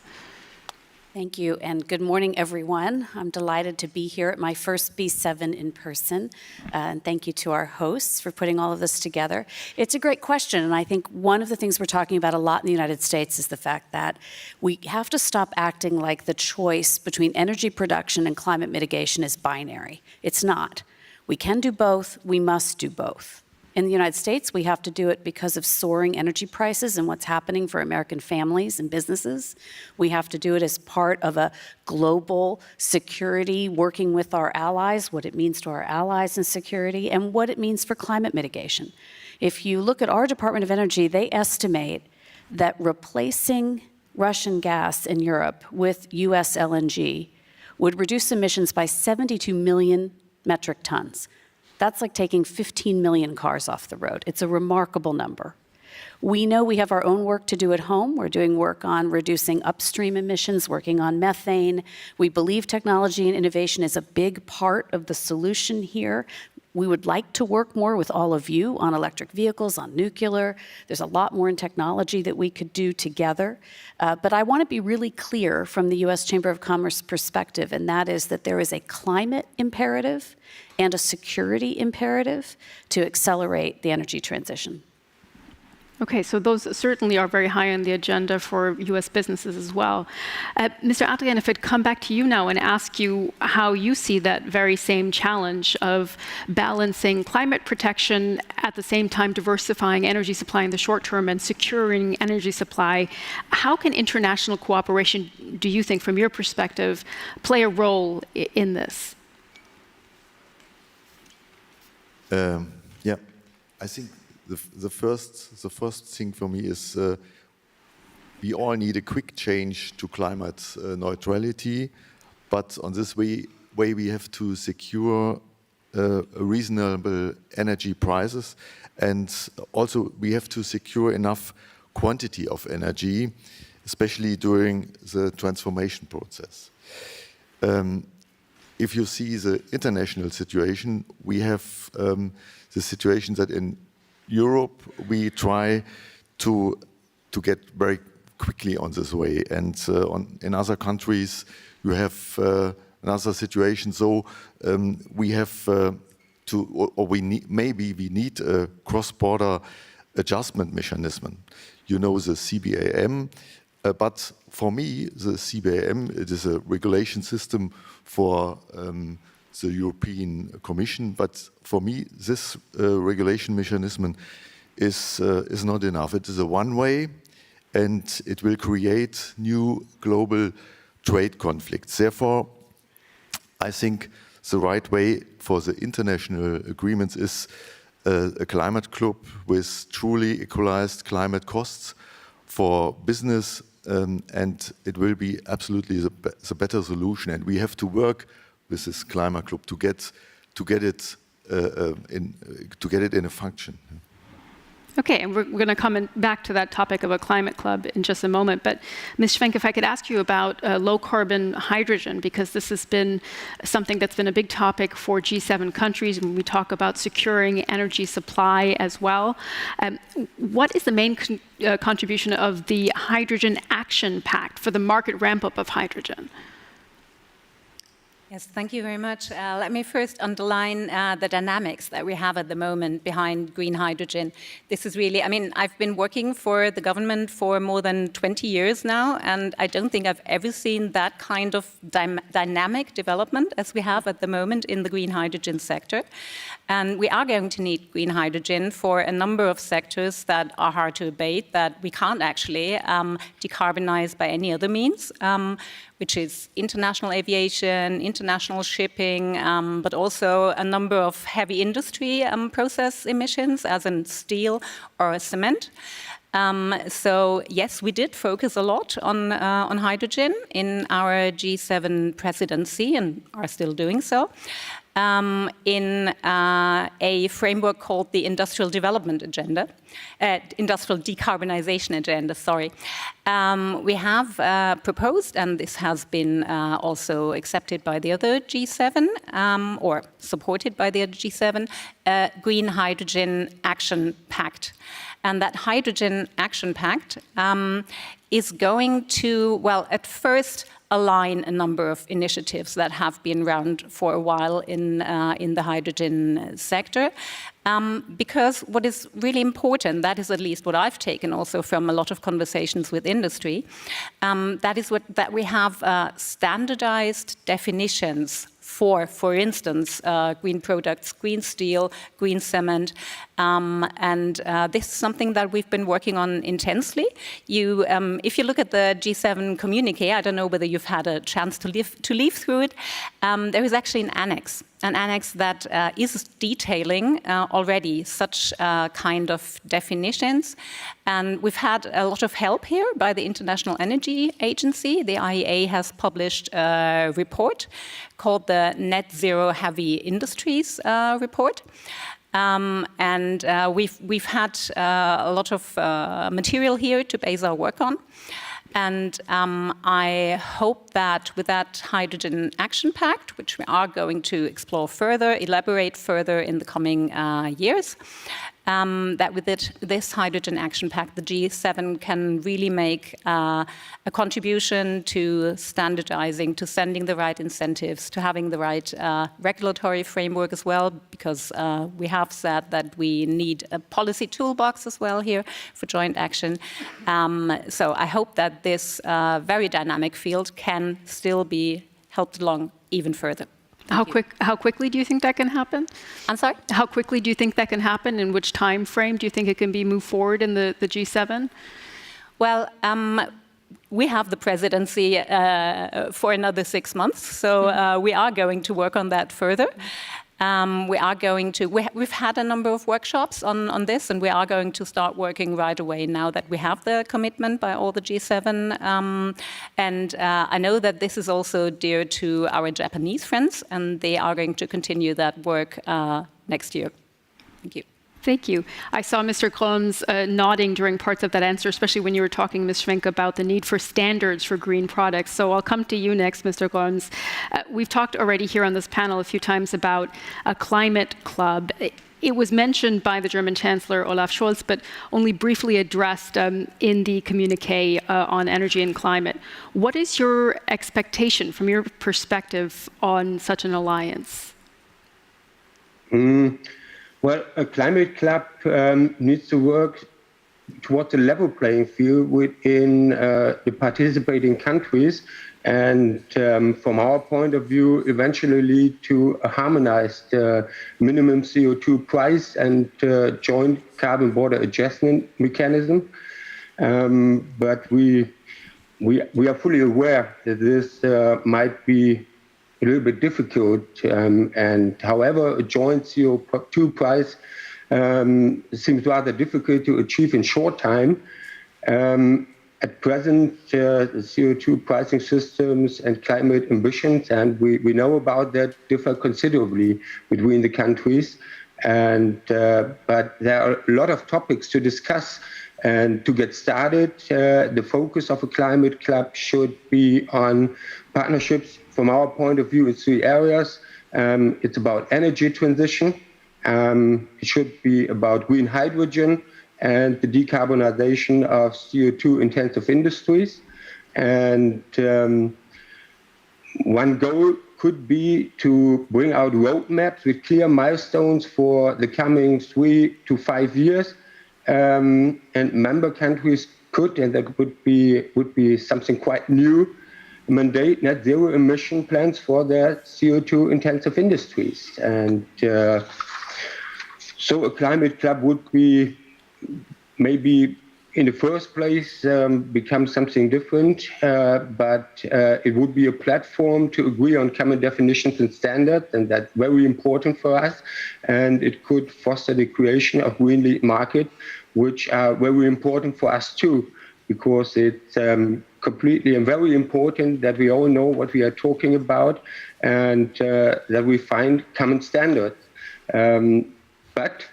But, and there's always a but, as long as there's no harmonized minimum CO2 price in place, we need to counteract the risk of carbon leakage. Also, we still need effective production preventing carbon leakage within the club and the club member countries. And we need to maintain effective carbon leakage protection within the European Union. Thank you for that answer, Mr. Gons. And if I could follow up on that with a question to you, Ms. Clark. There seems to be agreement in the B7 and G7 on the need for standards for net zero steel and cement. What are your thoughts on how market forces can respond to such common standards? Well, I think it's part of the reason it's so important we're here, right? That we develop a common vocabulary, a common set of standards so that buyers and sellers know what they're actually trading, or you can't have progress. So whether we're talking about hydrogen or advanced building materials, that need for the B7, for business leaders to develop a common set of standards, a common set of vocabulary, so that we're sure we're actually making progress is really important.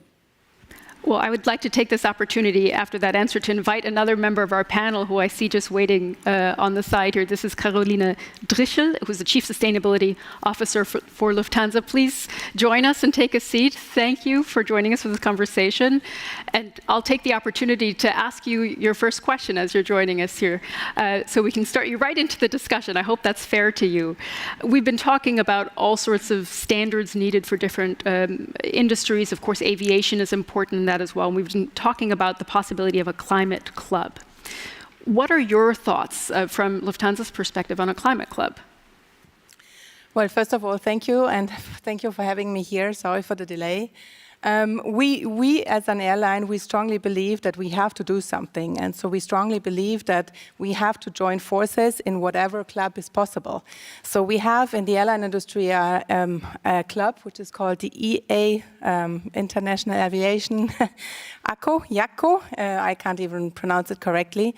But we do believe that we need more than that, and we need to join forces. But one thing is really important. We need to join forces on a global level, because climate doesn't stop in Europe. And we have faced a situation just recently with discussing some new regulations coming up that the level playing field is not equal when we only look at Europe. We have to look at the whole world.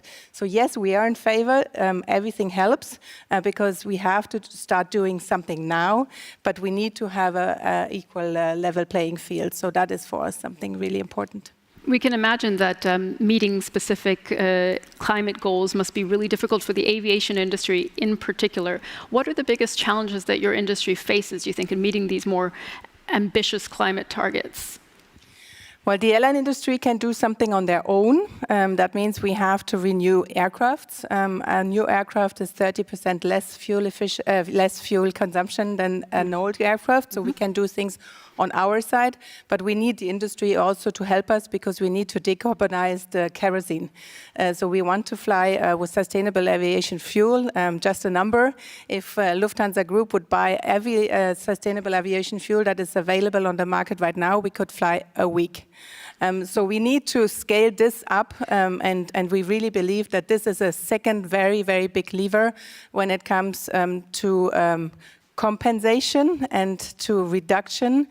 So that's sustainable aviation fuel, and at the end we also need to compensate and bring also our customers on board.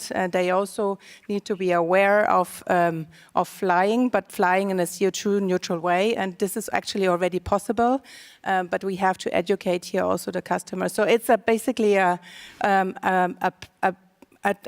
game of everyone. It's the regulations. We need to have fair regulations. We support regulations. We need the industry to scale up. We need to do our part on our side.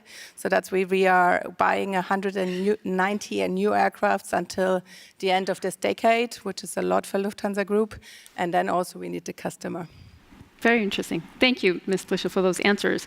Mr. Adrian, I want to get your take on this as well, because we've heard a few things mentioned now in regards to climate clubs. We've heard the need for international harmonization, for a level playing field, that this has to be a global effort. What is your perspective on this, on how a climate club could contribute?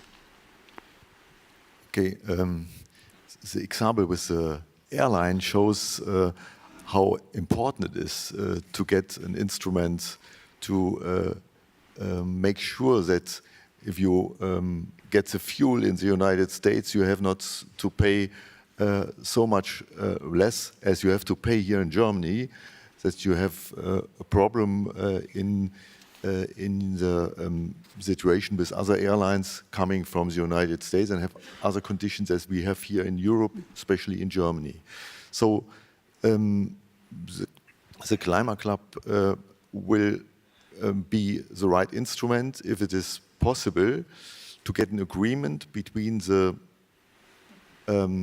big economic regions. For me, it's minimum. It's Europe, it's the United States of America, and it's possible China. So with these three, we have so much power that when we have it in the Climate Club, you can get agreements which will work for the whole world and will be the right base to get the transformation process quickly perfect done. So I think we have other instruments, but it's very difficult to get the right solution. For me, it's clear we need the Climate Club, and we need it with these big players on the world.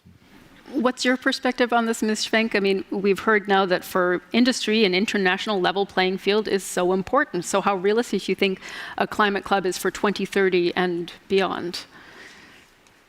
The Climate Club, as I said, is an idea that has been put forward by our Chancellor, and he is going to take this forward at the summit. So whatever I say is actually, to be taken with a grain of salt, since I don't know what the summit outcome will be on this one.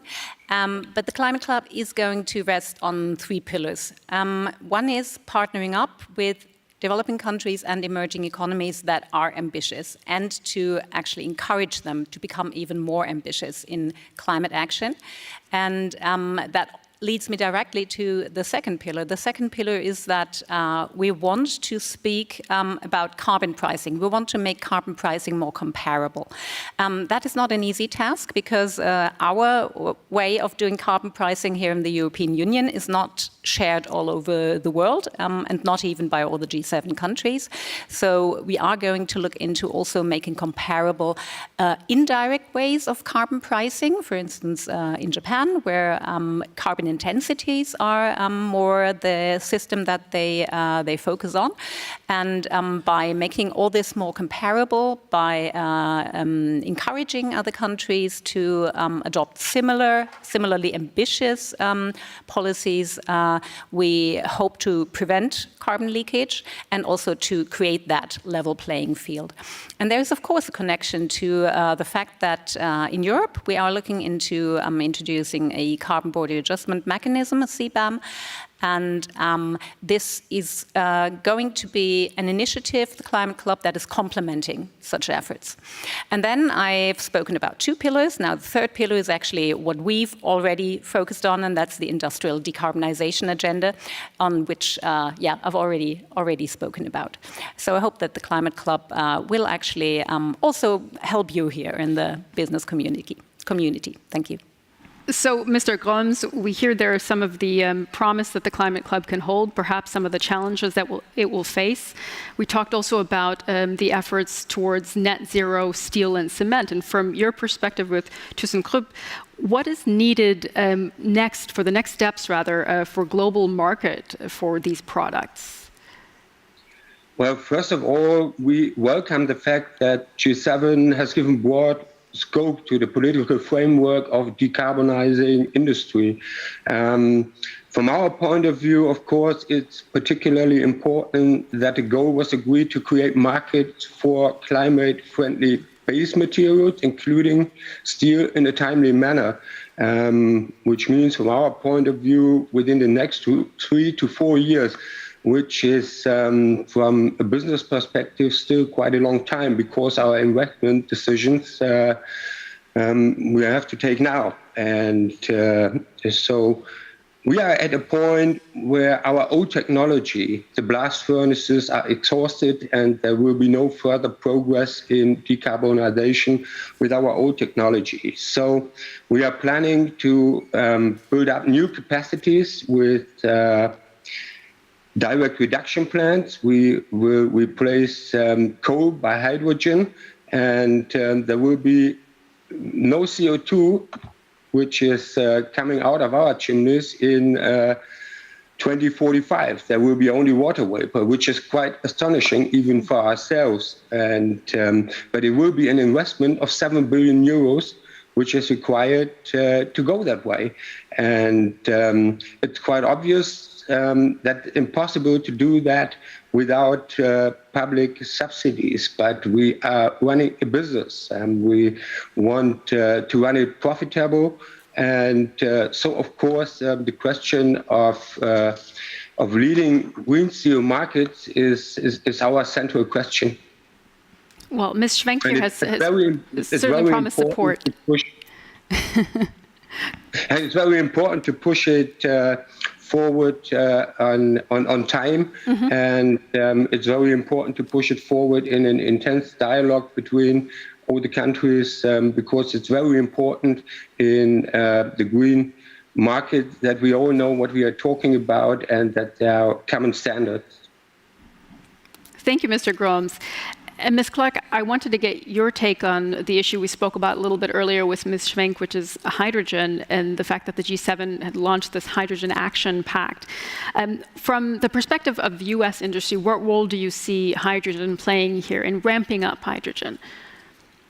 Well, we are, of course, behind our good friends in Germany and Japan on hydrogen. Last year, one of the U.S. Chamber's biggest efforts was advocating for a domestic infrastructure bill. In that bill, which became law, there was $9 billion for creating hydrogen hubs around the United States. So we're now working with the Department of Energy to get that moving. We do feel that it's going to play an important role in the transition, and that we're a little behind. We have things to learn from our friends, but we're happy that that advocacy happened. One quick note I wanted to bring up while we were talking about some of the emerging markets, if you don't mind, is we've been doing a lot of work with Egypt in ramping up for COP27. And I think this conversation around both the demand side, we have airline demand soaring around the world. How do we bring the demand side along, the population along, but also how we bring different parts of the developing world along in this conversation. COP27's shaping up to be a very different conversation than COP26. And I think the G7 and the B7 have a really important role to play, not only in some of the technologies that we're discussing here, but also how the transition works for different economies. Ms. Sturchel, maybe I can follow up that with a question to you on how Lufthansa sees the role of bringing developing economies along as well, with airlines in these economies, and how you can create a more level playing field, but also provide opportunities. How does that work in terms of sustainability? I'm not sure if I got the question correctly, but I wanted to add something on hydrogen first. We also strongly believe that hydrogen is a factor, and we encourage everyone to go for it because we need it for creating sustainable aviation fuel, not for flying hydrogen planes. Here we think we have still many years to go because before that will be really a reality. But we really encourage the industry to support hydrogen in helping us to create sustainable aviation fuel, so the so-called e-fuels. So your question was about airlines in developing countries and how Ms. Clark was just talking about the need to bring developing countries along as well. If there are common standards created for airlines for the type of fuel that needs to be used, how can Lufthansa contribute to that effort? Yeah, that's why I said we have this club, this IACO club, and we are talking to all the airlines worldwide. But to be honest, we are also in competition to each other. But we're not competition to the emerging market airlines. We are more competition to the Gulf states airlines, to be honest. With the Americans, we are pretty much friends. And I have to say, the American airlines are moving ahead when it comes to sustainability. There, the government is incentivizing it. I think this is a help. We in Europe, we try also to be on the same page when it comes to sustainability.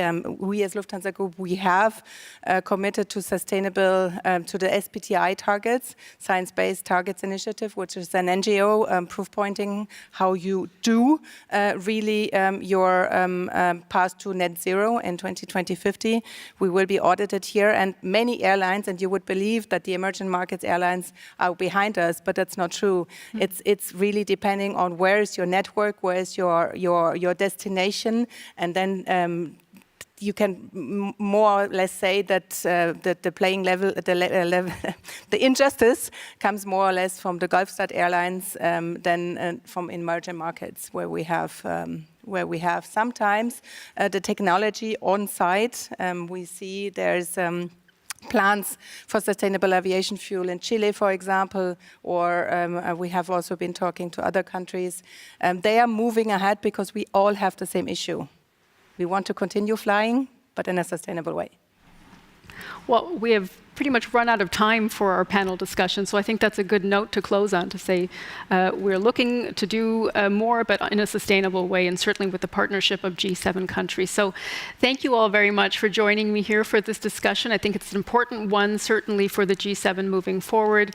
As you mentioned, Ms. Schwenk, this is something that's been high on the German government's agenda for quite some time and will be a big priority for the G7 agenda, and that we'll see next week playing a big role as well. We are going to take a brief break, but I would invite you to join us again at 12 o'clock because we're going to be returning with a discussion on the future of health systems. And we'll see you back here in just a little bit at 12 o'clock for that panel discussion. So enjoy your break, and we'll see you in a moment. Thank you. Thank you.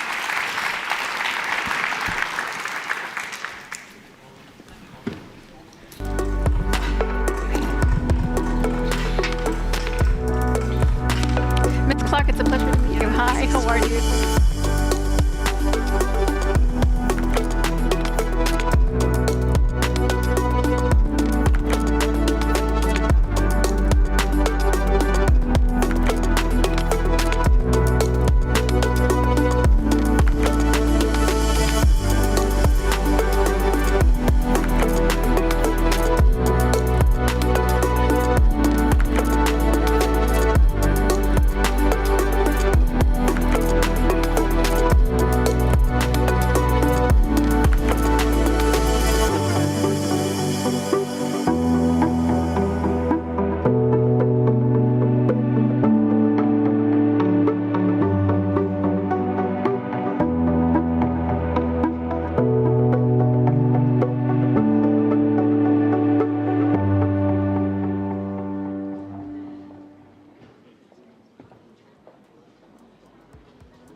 Welcome back, everyone. I hope you had a good break. And for those of you on our live stream, that you've been able to take a brief break as well. In just a little bit, we're going to have the B7 principals joining us up here on stage to sign the joint communique. But before we do that, we have one more panel discussion that we mentioned is going to be an important one. As we've known for the past more than 2 years of this pandemic, health systems are incredibly important, and the communication between G7 countries here can play an important role. So I would like to invite the panelists for this final discussion to join me now on stage.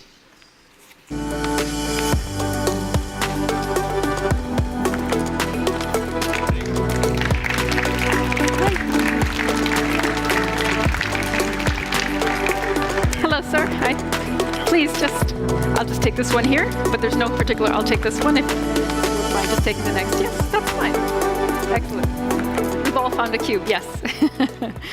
Thank you. I'll introduce you briefly so everyone's aware of who we are discussing with at the moment. We have Dr. Sabine Nikolaus with us, the country director for Germany of Boehringer Ingelheim. We also have Lord Karan Bilimoria with us, president of the Confederation of British Industry. Welcome. We also have with us Dr. Bernd Ohnesorger, who's the CEO of Siemens Healthineers. And we have with us Dr. Rainer Dulger, who is the president of the Employers Association here in Germany. Welcome to all of you. Glad that you're joining us for this discussion. And Mr. Dulger, I wanted to start with a question to you. What has your association learned on how to make health systems more robust going forward after these last few years of experience that we've all had? We all got rolled over by this pandemic. And what we noticed is that the authorities who were responsible for the cleanup of this mess were the ones who used to be in the second, third row in our usual, in our daily usual administrations. So all of a sudden they were in command of the whole country. And then we learned, in Germany, for example, the health authorities, they were still communicating with fax machines. So we learned that we didn't do enough for them and that we probably have to improve things for the future. We were lucky because most of the European countries had a strong healthcare system. So this underlined one more time how important it is to have a very strong healthcare system to bring a crisis like this, a pandemic like this, under control. Then we learned we need new concepts, or we need concepts at all for a pandemic like this. We need a European concept as well, because we had to close down borders. It was totally against the European idea, but we had to do it to protect ourselves. So we need new concepts, and for example, we also need strategic investments in Europe to protect ourselves from future pandemics, for example, in public-private partnership or things like this. But we need a better plan for the next pandemic, which will be coming for sure. Yeah, I think everyone's agreed on that. I'm sure Mr. Ohnesorger will have something to say about fax machines and digitalization of healthcare in Germany. We'll come to that in just a moment. I want to pick up a question with Mr. Bilimoria now about what has been learned. You have said that good judgment comes from experience. That's been your experience, certainly. What do you think we have learned on a global level from this pandemic? What good judgment might we build going forward? Complete that statement. Good judgment comes from experience, and experience comes from bad judgment. Ah, there you go. So, yeah. This pandemic came out of the blue. It took the whole world by surprise, and it's the biggest global crisis that we faced in 75 years. And it literally was a global pandemic. No one was untouched by it. And the challenge with these situations is, A, how do you deal with it? And B, what does it actually highlight? Firstly, it highlighted enormous amounts of inequity that exists around the world. I had the privilege to do what Siegfried is doing now. I was the chair of the B7 last year in London as president of the Confederation of British Industry. For me, sadly, it was not like this with people present. It was a completely virtual event. And I will never forget one of our guest speakers, Dr. Ngozi, the head of the WTO, highlighted the inequities. And she said, do you realize that Africa has a population that makes up 17% of the world's population, and yet only has 0.14% of the vaccine manufacturing capability. And we also had Dr. Geeta Gopinath, the chief economist of the IMF. And after the session, she sent me a report. She said, we have produced a report, and this is, remember, in May last year, that if the world gets together and spends $50 billion, we will be able to vaccinate the whole world within a year. Did we do it? No, we did not. Although we've got the COVAX scheme, which is a fantastic scheme, we have not been able to, so that inequity exists in huge amounts. Now, what it also highlighted to me was governments, and to take up the point that has just been made, but governments working on their own. Now, we've got the National Health System in the UK. It's an institution that we love, we respect. We clap them on our doorsteps. We love the NHS. But the NHS could not have done it on its own. And our Prime Minister, whatever he has done or not done, one thing he did do, which was fantastic, was in May. The pandemic started, we had our first lockdown on 23rd of March. In May, he appointed a private sector individual, Kate Bingham, a biotech entrepreneur, to head the vaccine task force. And he said, I empower you. You come in, you can have a host of civil servants to work for you. Here's the money, go back vaccines, find vaccines, get them as quickly as possible. I empower you. If there's any problem, you call me directly.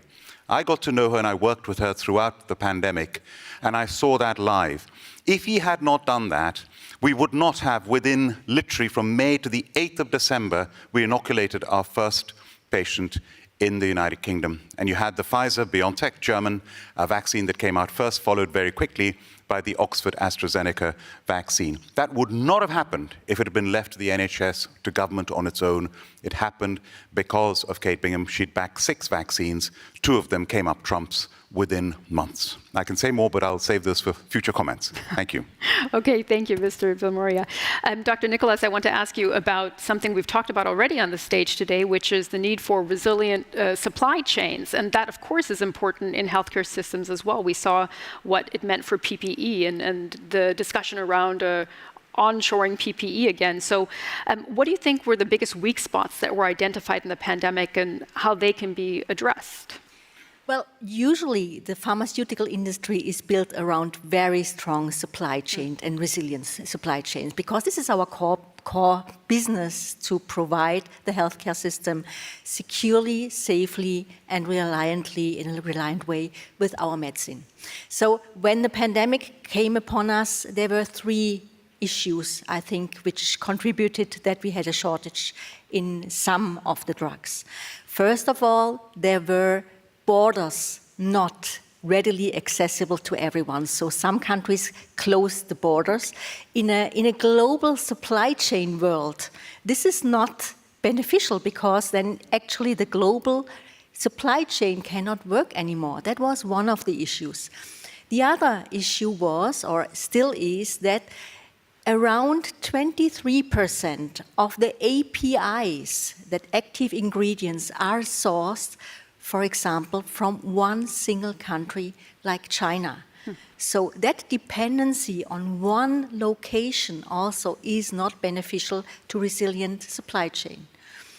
And the most important one, which we often forget to mention, is that there was a surge in demand for certain pharmaceutical products from now until the next day, basically.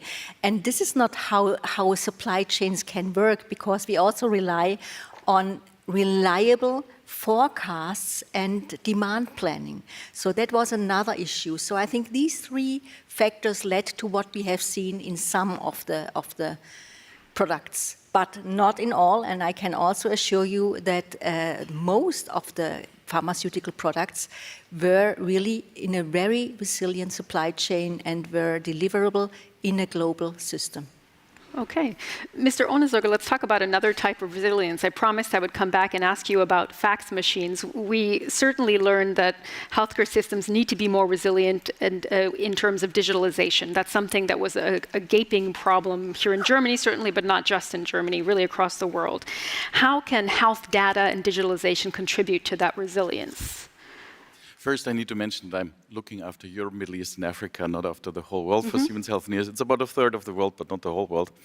Our CEO, Ben Montag, who shares the same first name, will be tonight actually on stage at the TDI. To your question, I mean, first, I'd like to mention it's great that we have this panel, and if there's one good thing about COVID, it is the recognition and the understanding that a functioning, resilient healthcare system and the support of industry to innovate in them is key, and the pandemic has taught us that lesson, and is not a given. Data in this is of particular importance. The exchange of information, the exchange of data, I mean, could have even further accelerated the development of vaccines, the development of tests, and we saw that actually only by jumping over some barriers under special conditions allowed that speed, which we would wish could actually exist in innovation also in non-pandemic seasons.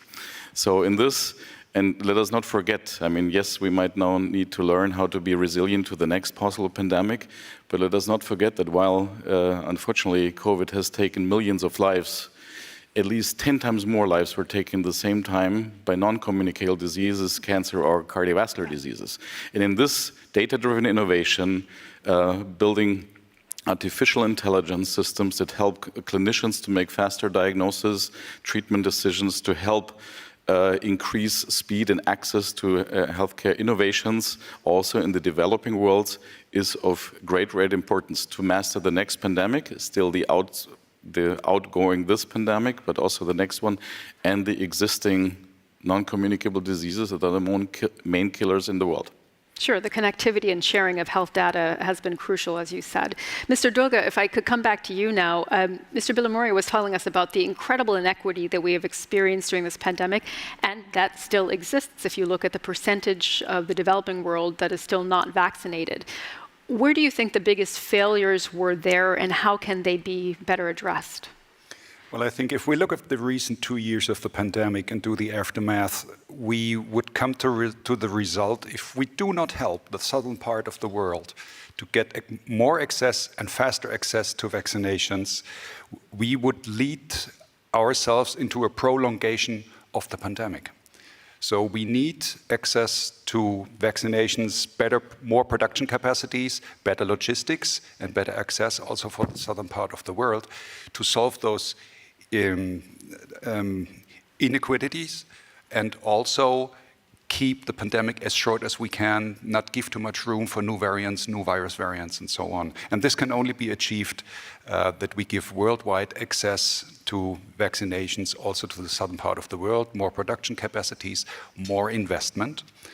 And this all will lead into also better logistics, which is quite a problem at the moment, but these are the lessons learned, what we can do to get rid of those inequalities. Mr. Bilimoria, I'll pick up on that with two questions. One, we know that those inequities exist.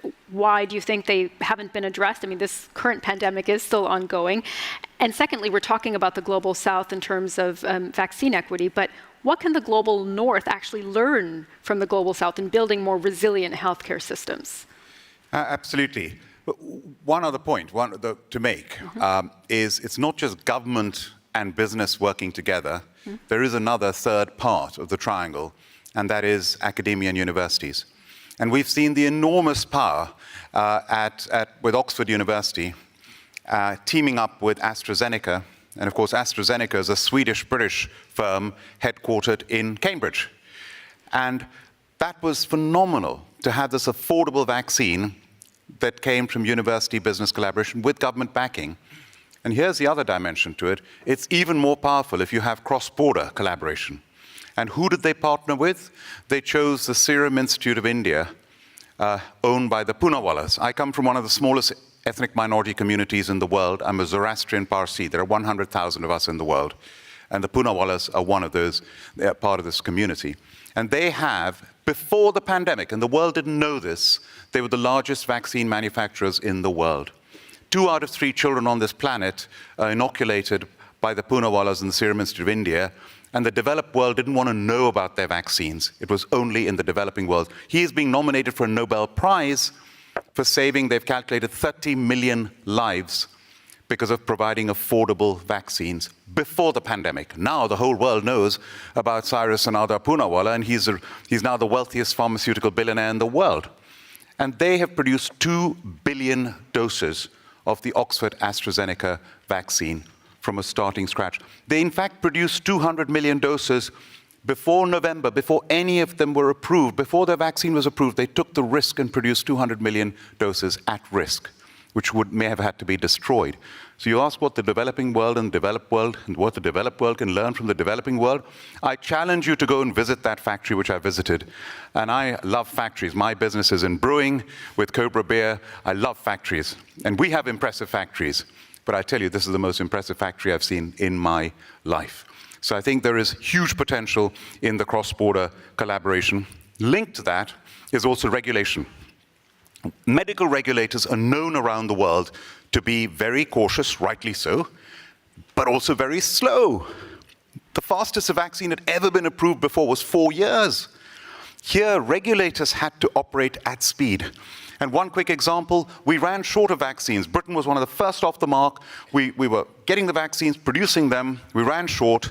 Vaccines minister said, Karen, can you help? I contacted the Poonawallas. Their factory was still not authorized by the MHRA, our regulator in the UK. They flew out within days. They authorized the plant, and we brought over 5 million of those vaccines. So we've shown that regulation now can be dynamic and quick. So these are some of the benefits that have come out of this pandemic, is operating at real speed, but collaborating at speed as well. I just want to follow up on the point that you made there about this factory. If I can ask, what is it precisely that makes this vaccine producer so effective that we can learn in the global north? What is that ingredient that needs to be taken up here? You know what it is? Entrepreneurship. And you know what the best ingredient for entrepreneurship is? Guts. Because entrepreneurs have the guts to do it in the first place, and they have the guts to stick with it when others would give up. So we need that entrepreneurial spirit. Entrepreneurial spirit, okay. Dr. Nicolas, I want to come back to you now, because another challenge that's facing health systems around the world certainly is antimicrobial resistance. This is the so-called silent pandemic for public health worldwide. It is something that has been discussed, of course, in the global community before, but with the current pandemic has been put on the back burner in many senses. How can the G7 promote innovation to address this problem? Yes, it is indeed a huge issue to come forward, because already now 700,000 people die every year due to the cause of non-availability of adequate antibiotics here. And this might multiply to a number which is double the death toll of COVID by the year 2050 if we are not doing anything against it. So what can we do? First of all, something you addressed, Lord Bilamura, is actually very, very important. This is everyone, all the necessary stakeholders need to work together, because what you just described, this is an ingredient for success, that you have everyone, research, development, translation, the policymakers and the industry talking to each other at one table to make sure that they are working towards a solution. Now, let me shortly also elaborate on what makes antimicrobial resistance so difficult. Because antibiotics research is something which is not economic anymore. If you develop antibiotics for microbes which are resistant, you have a tiny, tiny market. And ideally, you would have an antibiotic which you would not need to use or only rarely need to use. And therefore, it's economically not feasible for a company, for a given company, to invest in research, development, clinical trials, production, all of that. So this is why we need to have a cooperation where everyone pulls together to make sure that we have incentives in place, which makes it rewardable to be successful in antibiotic research for such reasons. That can be push systems, like actually financing, research development, or pull system to make sure that you have an income guarantee or something like that. And we are also having something very remarkable, which is the Amr Action Fund, where we have 25 pharmaceutical companies. Boehringer Ingelheim is amongst of them, I might proudly mention. And you have the biggest private-public partnership in antibiotics research to ensure that there are funds available for the small companies who dare, with entrepreneurial spirit, to research in that antibiotics which we will need in the future. And I think this is an example where we now can see and apply what we have learned during the COVID pandemic, what is needed. And of course, we also need all the regulatories to make sure that we have fast registration and all of that in place. So I think that is actually, we can just take what we have learned from COVID and apply that to this huge threat to humanity. That's an important point for the G7 to pick up on as well. And Mr. Ohnesorger, coming back to the topic of digitalization and health data, many people said that the pandemic, of course, accelerated a lot of the steps that many countries in Europe certainly wanted to take in moving towards a more digital health system. What can the G7 do to, let's say, cash in on that progress and move forward even further? I think it definitely raised the awareness. And I think the breakthroughs we saw in delivering healthcare and medical consultation virtually was hardly possible or an imagination before. That became now pretty normal. We now wish that also the traveling of data, the respective underlying data policies can be developed further as such, so that there can be a joint access to this health data under very secure data regulations that are actually in place, but the individual legislations of various countries, especially in Europe, makes it sometimes difficult to access. And the next dimension that the need for access to data to drive data-driven innovation is that it has to go beyond controlled study environments of a couple of hundred patients to develop a certain drug or a certain imaging algorithm or imaging technology. The next level of digital and data-driven medicine is really to, as we call it, develop digital twins of certain disease states and organs in order to make clinical decisions. And that needs access to data from the healthcare environment, from healthcare provision, rather than from controlled study environment. Because AI is about big data, and big data is about health data from health systems. And that to drive forward, to bring the best medical decision, be it in imaging, be it in pharmaceuticals, be it in therapies, that needs now this more holistic approach. And there the G7 can do a lot. I would say, especially Europe can already do a lot. The European base on G7, including best practice sharing with the other G7 countries, to set a foundation that industry, politics, and healthcare provision can work together to drive innovation. That's, we hope, a key learning and progress from what we learned during the pandemic. Just to follow up on that, what is the biggest stumbling block, would you say, to actually harmonize data itself, even within the European Union? The biggest stumbling block at this point for industry, we're at B7, is that there's a very rigid possibility for innovation and technology providers or industrial or industry as such to access health data. That foundation is not yet properly set, in some countries more, in others less. And there to develop a very common system of well-protected data, but in a very regulated access also for industry to drive innovation.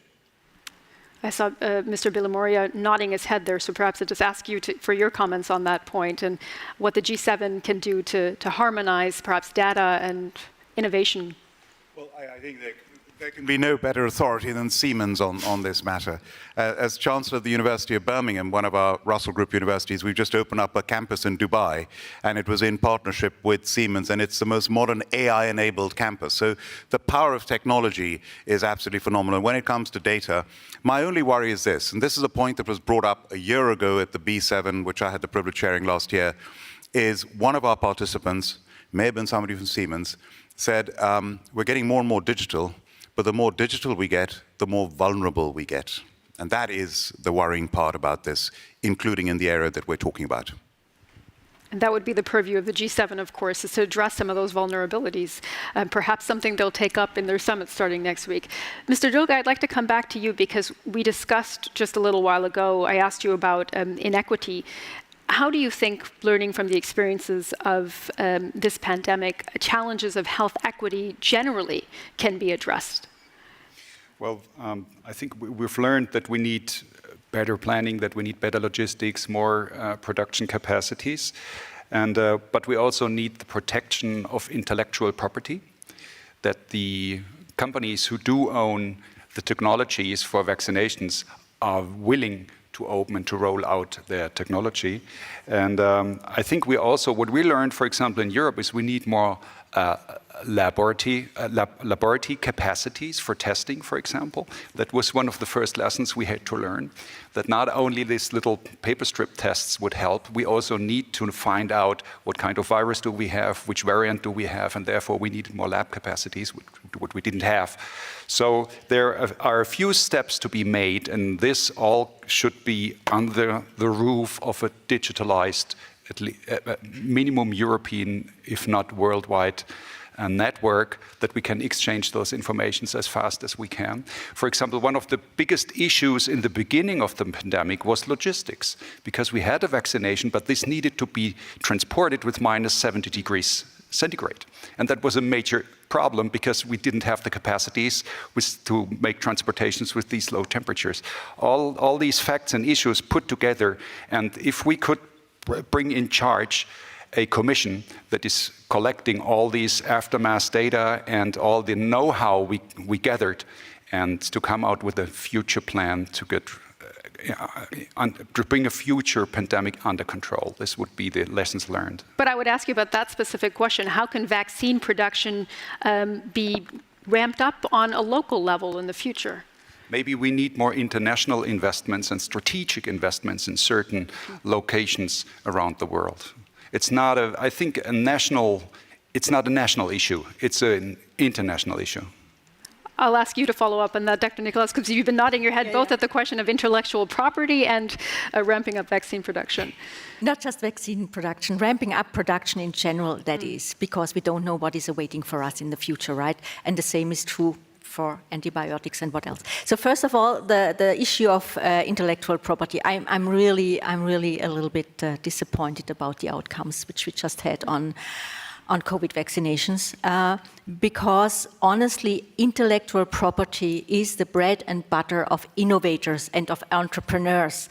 This is our incentive. This is why our researchers research. This is why we are doing business. This is why we are investing in research and development, because we know that we have a reliable future for a certain period of time, which is not eternity, but a certain period of time. And if the intellectual property is now further eroded, this will not help innovation across the world in the global dimension. That's what I feel very strongly about. Sorry to say that, yeah.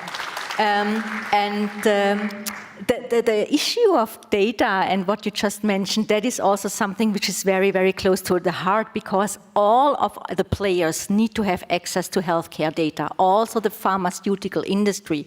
Because if we are talking about speeding up research, development, and bringing any therapies to market, we need to have equal access to data, of course, on an anonymized basis, that's clear, because we don't need to see data of a patient XYZ, but we also need to have access. And this is, I think, something everyone really, the G7 can really help to bring on systems where we have secure and safe access to healthcare data to together improve the speed of development of new therapies. That is something which is very close to my heart as well. I'll ask you just a quick follow-up question on intellectual property. How do you then balance the concern that there needs to be a ramp-up of vaccine production, particularly for the Global South, with the need to protect that property? It's not an issue of availability of enough vaccination. The vaccination is here. It's a distribution topic, and I think a distribution topic is not being solved by the intellectual property topic. Do you agree, Mr. Villamaria? Well, IP, I gave you a model earlier of how the IP should work. Oxford, AstraZeneca, Oxford develops a vaccine, goes into partnership with AstraZeneca, and you license it to the Serum Institute of India to produce. There, the IP is protected. That's the model that we should have. You license out the production. If I may, just to come back to a point that was made earlier about testing, with soft power, if we talk about soft power, Britain, we pride ourselves on soft power. The three strongest elements of our soft power are, one, Her Majesty the Queen, who's just celebrated her Platinum Jubilee, 70 years. Secondly, the BBC. Over 500 million people every single day listen or watch the BBC. And the third is our Premier League football. And when the pandemic started, all football matches stopped. And I got a phone call from a company saying, look, we have got a model. We can test the players regularly, and then the Premier League can carry on and finish its season. And I introduced them to the University of Birmingham, to our professors there, and the whole Premier League carried on. If you know, around the world, we had no spectators, but it carried on using testing. So I kept pushing, and I have the advantage that I sit in the UK Parliament, in the House of Lords, as well as being president of the CBI, and I lobbied the government saying, why don't you have free lateral flow tests? They're cheap, have mass testing instead of mass isolation. I started in August 2020. The government just ignored me. They battered me off. They were sometimes rude to me, saying, no, only PCR testing. This is not accurate enough. I said, do you want the best to be the enemy of the good? If you have regular lateral flow testing, isolate those people. Everyone carries on with school, carries on with university, carries on with work. You don't have to have lockdowns. Eventually, they listened to me in November. It's in Parliament, and as an entrepreneur, you never give up. I asked the question again, and the health minister said, Lord Bilimoria, you have won this argument, and we're inspired by you. I nearly fell off my chair. Now, they implemented, I said, you need to give it free to citizens and free to businesses. It took many, many months. But in December last year and January this year, we ran out of lateral flow tests because people were using them so regularly. And we realized you don't need mass isolation. We could have avoided lockdowns 2 and 3 if we implemented lateral flow testing earlier. So the armory that we have going forward, we've got the vaccines, we've got mass lateral flow testing, and another thing we called out for going back to January last year was antivirals and treatments. We now have antivirals that are very effective as well. So this is, I'm giving a lecture in Oxford day after tomorrow at the business school there on the lessons I've learned being president of the leading business organization in the UK. And one of the themes is problem, solution, action. And we, as the leading business community, we spot the problems earlier than government. We tell the solutions quicker than government, and we want to act quickly. And if you can get government to collaborate on all three of those steps, that's the real power in all of us making a real difference in our own countries and around the world. I have to come back, though, to that question about intellectual property, because the recent WTO compromise on the TRIPS agreement, do you think that intellectual property will be maintained for medical devices going forward? The requirement, I mean, at the moment we're negotiating free trade deals. For example, in the UK, we've just signed one with Australia, with New Zealand, and we're in the midst of negotiating one with India. And I know the European Union has for a long time been talking about a free trade deal with India, which might be imminent as well. And IP definitely plays a part there. There's no running away from it. We have to address it head on. And again, India, the academics in India, we want to collaborate with those academics to create IP to both our countries' benefits and to the EU's benefit as well. Thank you for that answer. Mr. Ohnesorger, something we haven't discussed yet is communication with healthcare systems and vaccine campaigns, which is something that was heavily criticized in many countries on the way certain campaigns worked or did not work in inspiring people to get shots in arms, because people do have to show up at the vaccination centers, of course. What is the role for education here? What can the G7 do better? What have they learned from this pandemic? Let me actually first add just one sentence to the IP discussion. I mean, because you asked about medical devices, we definitely expect so, that IP remains protected for both pharma and medical devices. And the solution is what Lord Billimore said. I mean, to collaborate and to understand a scale. I mean, affordability comes with scale, and affordability comes with understanding local needs. And to co-create, innovate with the respective underserved, underdeveloped markets so that the affordability challenge can be tackled in a more direct and cooperative way rather than a take-away IP way. At least that's my personal position. On the communication, that's and to get a population on board, I think this is very, very important in healthcare as such. I will add one topic to what Lord Billemore said. There's one thing that probably Germany did faster than others. That was the testing regime, probably because of the knowing crisis that the vaccine rollout will take much longer than in other countries to the lack of digitalization and the lack of onboarding and communication of the population. So that's why I try to close the loop on it. I think the communication, be it in terms of vaccination, be it in terms of access to medical technology, be it in terms of providing, motivating patients, people to providing access to their health data. So I come back to the original topic as well, needs a constant dialogue of the benefit. I mean, the more there is pressure and you need legislation and you have to, I mean, there is resistance. The consequent communication of the benefit and the alternatives that might not always be there, while obviously always having a protection or an understanding of that there is a human right of personal decisions for own health. To be very open about consequences, benefits is key. And I think this is has probably too slow started, and we see it across the board. We saw it in the vaccine basically regime. We do see it in motivating patients to opt into electronic health records. We do see it in providing their data for the purpose of research or even industry innovation. So I can only say it is super important. It should be very patient and people-centric. Respective interest groups of patient interest groups should be coming more to the table and being involved in these discussions. And there, I believe that G7 can play a very important role together with all other stakeholders, the WHO, because the same discussion on communication has to take place also with the non-G7 countries, where access to healthcare is as important as to the G7 countries.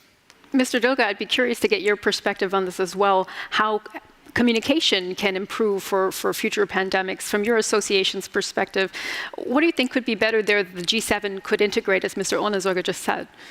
Well, before I say a few words about communication, I would like to line out what important role the entrepreneurs and the enterprises and the companies in our countries played in getting the pandemic under control. What we did in our companies, in mine, in yours, what all the big companies in Germany and Europe did for their employees to protect them and to protect their families, provide testing, provide masks, just make it possible for them to come to work every day, that the salaries are being paid on, that all the taxes and everything could have been paid on. And we tried as hard as we could to avoid a lockdown in industry, which we managed to do so. And I would like to line out which important role that played in getting this pandemic under control, keep the people employed, try to get rid of the lockdown, and find back into normality. So there was a very important role of us entrepreneurs, of the companies, the enterprises, their managements, and I would like to line that out, that played a really important role to manage this pandemic. And what can we learn for the future? Trust the economy and the entrepreneurs more than you did in the past. And my conclusion is that under the line, what remains under the line is that we have in the free economy been more successful than the governments ever were. So I come to the same point you did, Lord Billemore, when it comes to sum up the results of what we have experienced so far. And when it comes to communications, I would also like to line out that we here in Germany worked very well together with our social partners, the trade unions, and our workers' councils in the company. We all worked together, we all tried to solve the problems, and it performed magnificently. So communication starts within the company. Communication starts also with the people every day sitting in the houses waiting for news what they can do to solve the problem. So communication played an important role. And I think also, again, in the companies, our communication was faster and better than anything we saw from the public hand. And then later on, the government turned around and said, yes, okay, we give more responsibility into the companies, into the entrepreneurs with the little shops with 1 or 2 employees. They were much better in managing this crisis than the whole government did before. So when it comes to communication, trust us more. This is the only thing I have to say. More trust is needed. Okay. Well, just to wrap up our panel discussion, I'd like to go through the panel here and ask each of you to tell me what you think the biggest priority is for the healthcare industry that you could pass on to G7 leaders as they're set to meet next week. What would you say is the biggest priority looking forward to future pandemics, but other challenges in healthcare as well? I would say keep the dialogue alive with all the stakeholders we need to manage a good healthcare system. All parts, which is the research, the development, the universities, the industry, and the policymakers, to make sure that we are communicating with each other. I give you an example, and exactly what Mr. Dulger said. In the beginning, we said, listen, we can vaccinate our people. We know how to do that. Just give us the vaccination and we do it. But nobody wanted to talk with us in the beginning because we were not even part of the thinking, part of the solution. And I think this is very, very important, that we stay in contact and in good conversation with each other to ensure that everybody understands what part can each player play in the future of a good healthcare system. Staying in communication, certainly. Mr. Villamori, what would you say would be your set of priorities? Thank you. I think one lesson learned is you can say we all acted at speed, we all did these amazing things during the pandemic because necessity is the mother of invention. But we've shown we can do it quickly. We've got to now continue with this attitude of restless innovation. There's an anti-malarial vaccine round the corner at Oxford. Can you imagine how many lives that will save if we have it? And it's already shown to be about 75% effective. That's the sort of thing we've got to back now. And the point made about trust, that is spot on. One of our Harvard Business School professors, Francis Fry, gave a lecture on trust during the pandemic. And if I summarize a 1-hour lecture in 30 seconds, it's a triangle. To get trust, you have to be authentic. You have to have the logic, you have to have the capability to do and deliver what you're promising to do. And finally, you've got to have the empathy. And I think business, and I think Siegfried made the point earlier, in the Edelman Trust Barometer, business is the institution trusted the most in the latest report. Isn't that amazing? That's because we've shown to be authentic, we've shown to have the capability, and we care. We're empathetic as well. Mr. Onnesberger. I would say carefully study the B7 health paper. It has been amazing of how in 8 pages, in a very short period of time, globally, all the knowledge was assembled, what to learn from this pandemic and how to apply it to healthcare systems globally. It's about investing in the health system, making them more resilient, and making them more digital, enabling an ecosystem of innovation, and enabling to resolve healthcare inequities in both prevention, diagnosis, and also treatment. And this is very nicely outlined. And the pandemic is one thing that taught us a big lesson, or big lessons. There's going to be a next pandemic, potentially. The antibiotics challenge is ahead, but the non-communicable diseases, the world killers, are around and can benefit and shall benefit from the same logics. Okay. Finally, Mr. Dulger. I think everything has been said, not everyone has been talking. I just outline what my neighbors said before. Thank you. Okay, well, thank you all very much for this interesting discussion. I think there's certainly some points to be taken up at the G7 on how we all can be better prepared for future pandemics. So I invite you to take your seats again. Thank you for the conversation.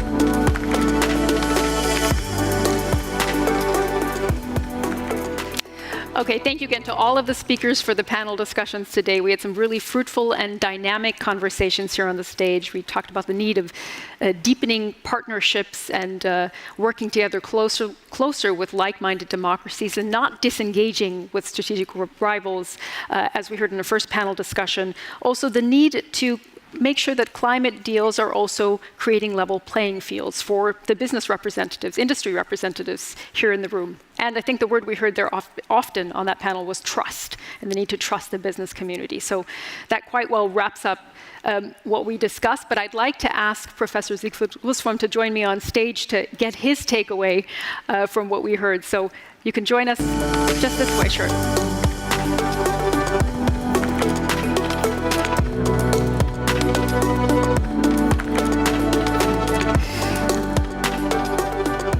You laid out at the start with your speech opening remarks there what you thought were the biggest priorities. What are your takeaways from what you've heard already today? Well, it's really challenging to give a better summary than what you did or what the last panel did. I think what's really a takeaway, we've seen in 3 panels how this concept of B7 versus G7 really can work. And trust as the linking element. We can make a contribution. We do accept the priority of politics when it's about targets. But when it's about how to implement that, please trust us. And this could be a good message to the German Chancellor in the afternoon when we have the privilege to hand over our recommendation. And Bernd, as much as I like the document per se, for all the sectors, the underlying message has to be there is no conflict between business and society. We are a part of society, and we are a powerful part of society. And I think we have to bring that across more often. B7 is an excellent example for that. We understand the problems. Sometimes we do understand them quicker than others, as we see them in our day-to-day interaction with millions of employees, with billions of customers. And we have processes. We are trained in acting on unknown grounds. That's entrepreneurship. You see challenges and you find ways to tackle them. That's what we do every day. And we offer that competence to politics. The result is a mixed bag. Every now and then, we can deliver success in that. And I think what's important, whenever we see the success, whenever politicians recognize that it was good advice that we gave, that it was a fair collaboration, we should link that to that understanding, hey, we are not on the other side. I had a wonderful discussion in the Chancellery just a week ago when somebody introduced her NGO. And I was next in row and said, well, I'm representing one of the biggest NGOs in this country with 100,000 companies and 8 million employees. We are part of the society, and with our specific knowledge, we can help. And we have to articulate that message more clearly and every now and then more loudly. We should, as we have all the right to do so.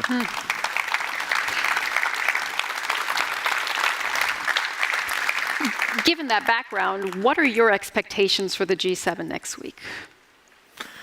Well, we have addressed the challenges, and the underlying pattern is this mix of very short-term crisis mode and at the same time not losing sight of the long-term patterns and challenges that we as mankind have ahead of us. As I said, the risk is that the crisis mode takes away emphasis from the big patterns. I hope we make steps forward on this magic word of trust. We have quoted that many times over the course of the last 2 hours. If we see a developing trust within the G7 and their guests for that sake, as we heard yesterday evening, so actually it's a G12 this time, with Senegal, South Africa, Indonesia, Argentina, and who was the other from? India. India. So actually it's 12 nations. If we see trust developing and emerging from this gathering, this would be a great starting point. And is there one concrete outcome you'll be looking out for, something you're hoping to see from the G7? Well, if we find agreement within the G12 that it's not about building silos and camps, but rather talk to each other, negotiate, discuss, without being in full agreement, looking for solutions, this would be good, because this trend, this easy answer, we just have to retreat back into our castle and close the door, and there will be a better life back then. That's at best nostalgic. At worst, when you're in your castle and when you have lifted the bridge, the next step is to put the cannons on the walls. And therefore, we should do everything and hope for our governments to follow exactly that pathway, not to build silos and towers and castles, but rather continue to engage in discussions. I think that is a good message to close our discussion on. Thank you very much, Mr. Russwurm.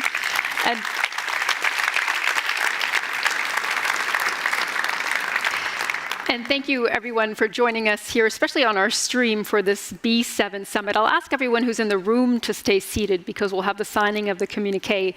But for those who have joined us on our stream, thank you for joining us. We hope you enjoyed the discussions this morning, and we look forward to seeing you next year at the B7 in Japan.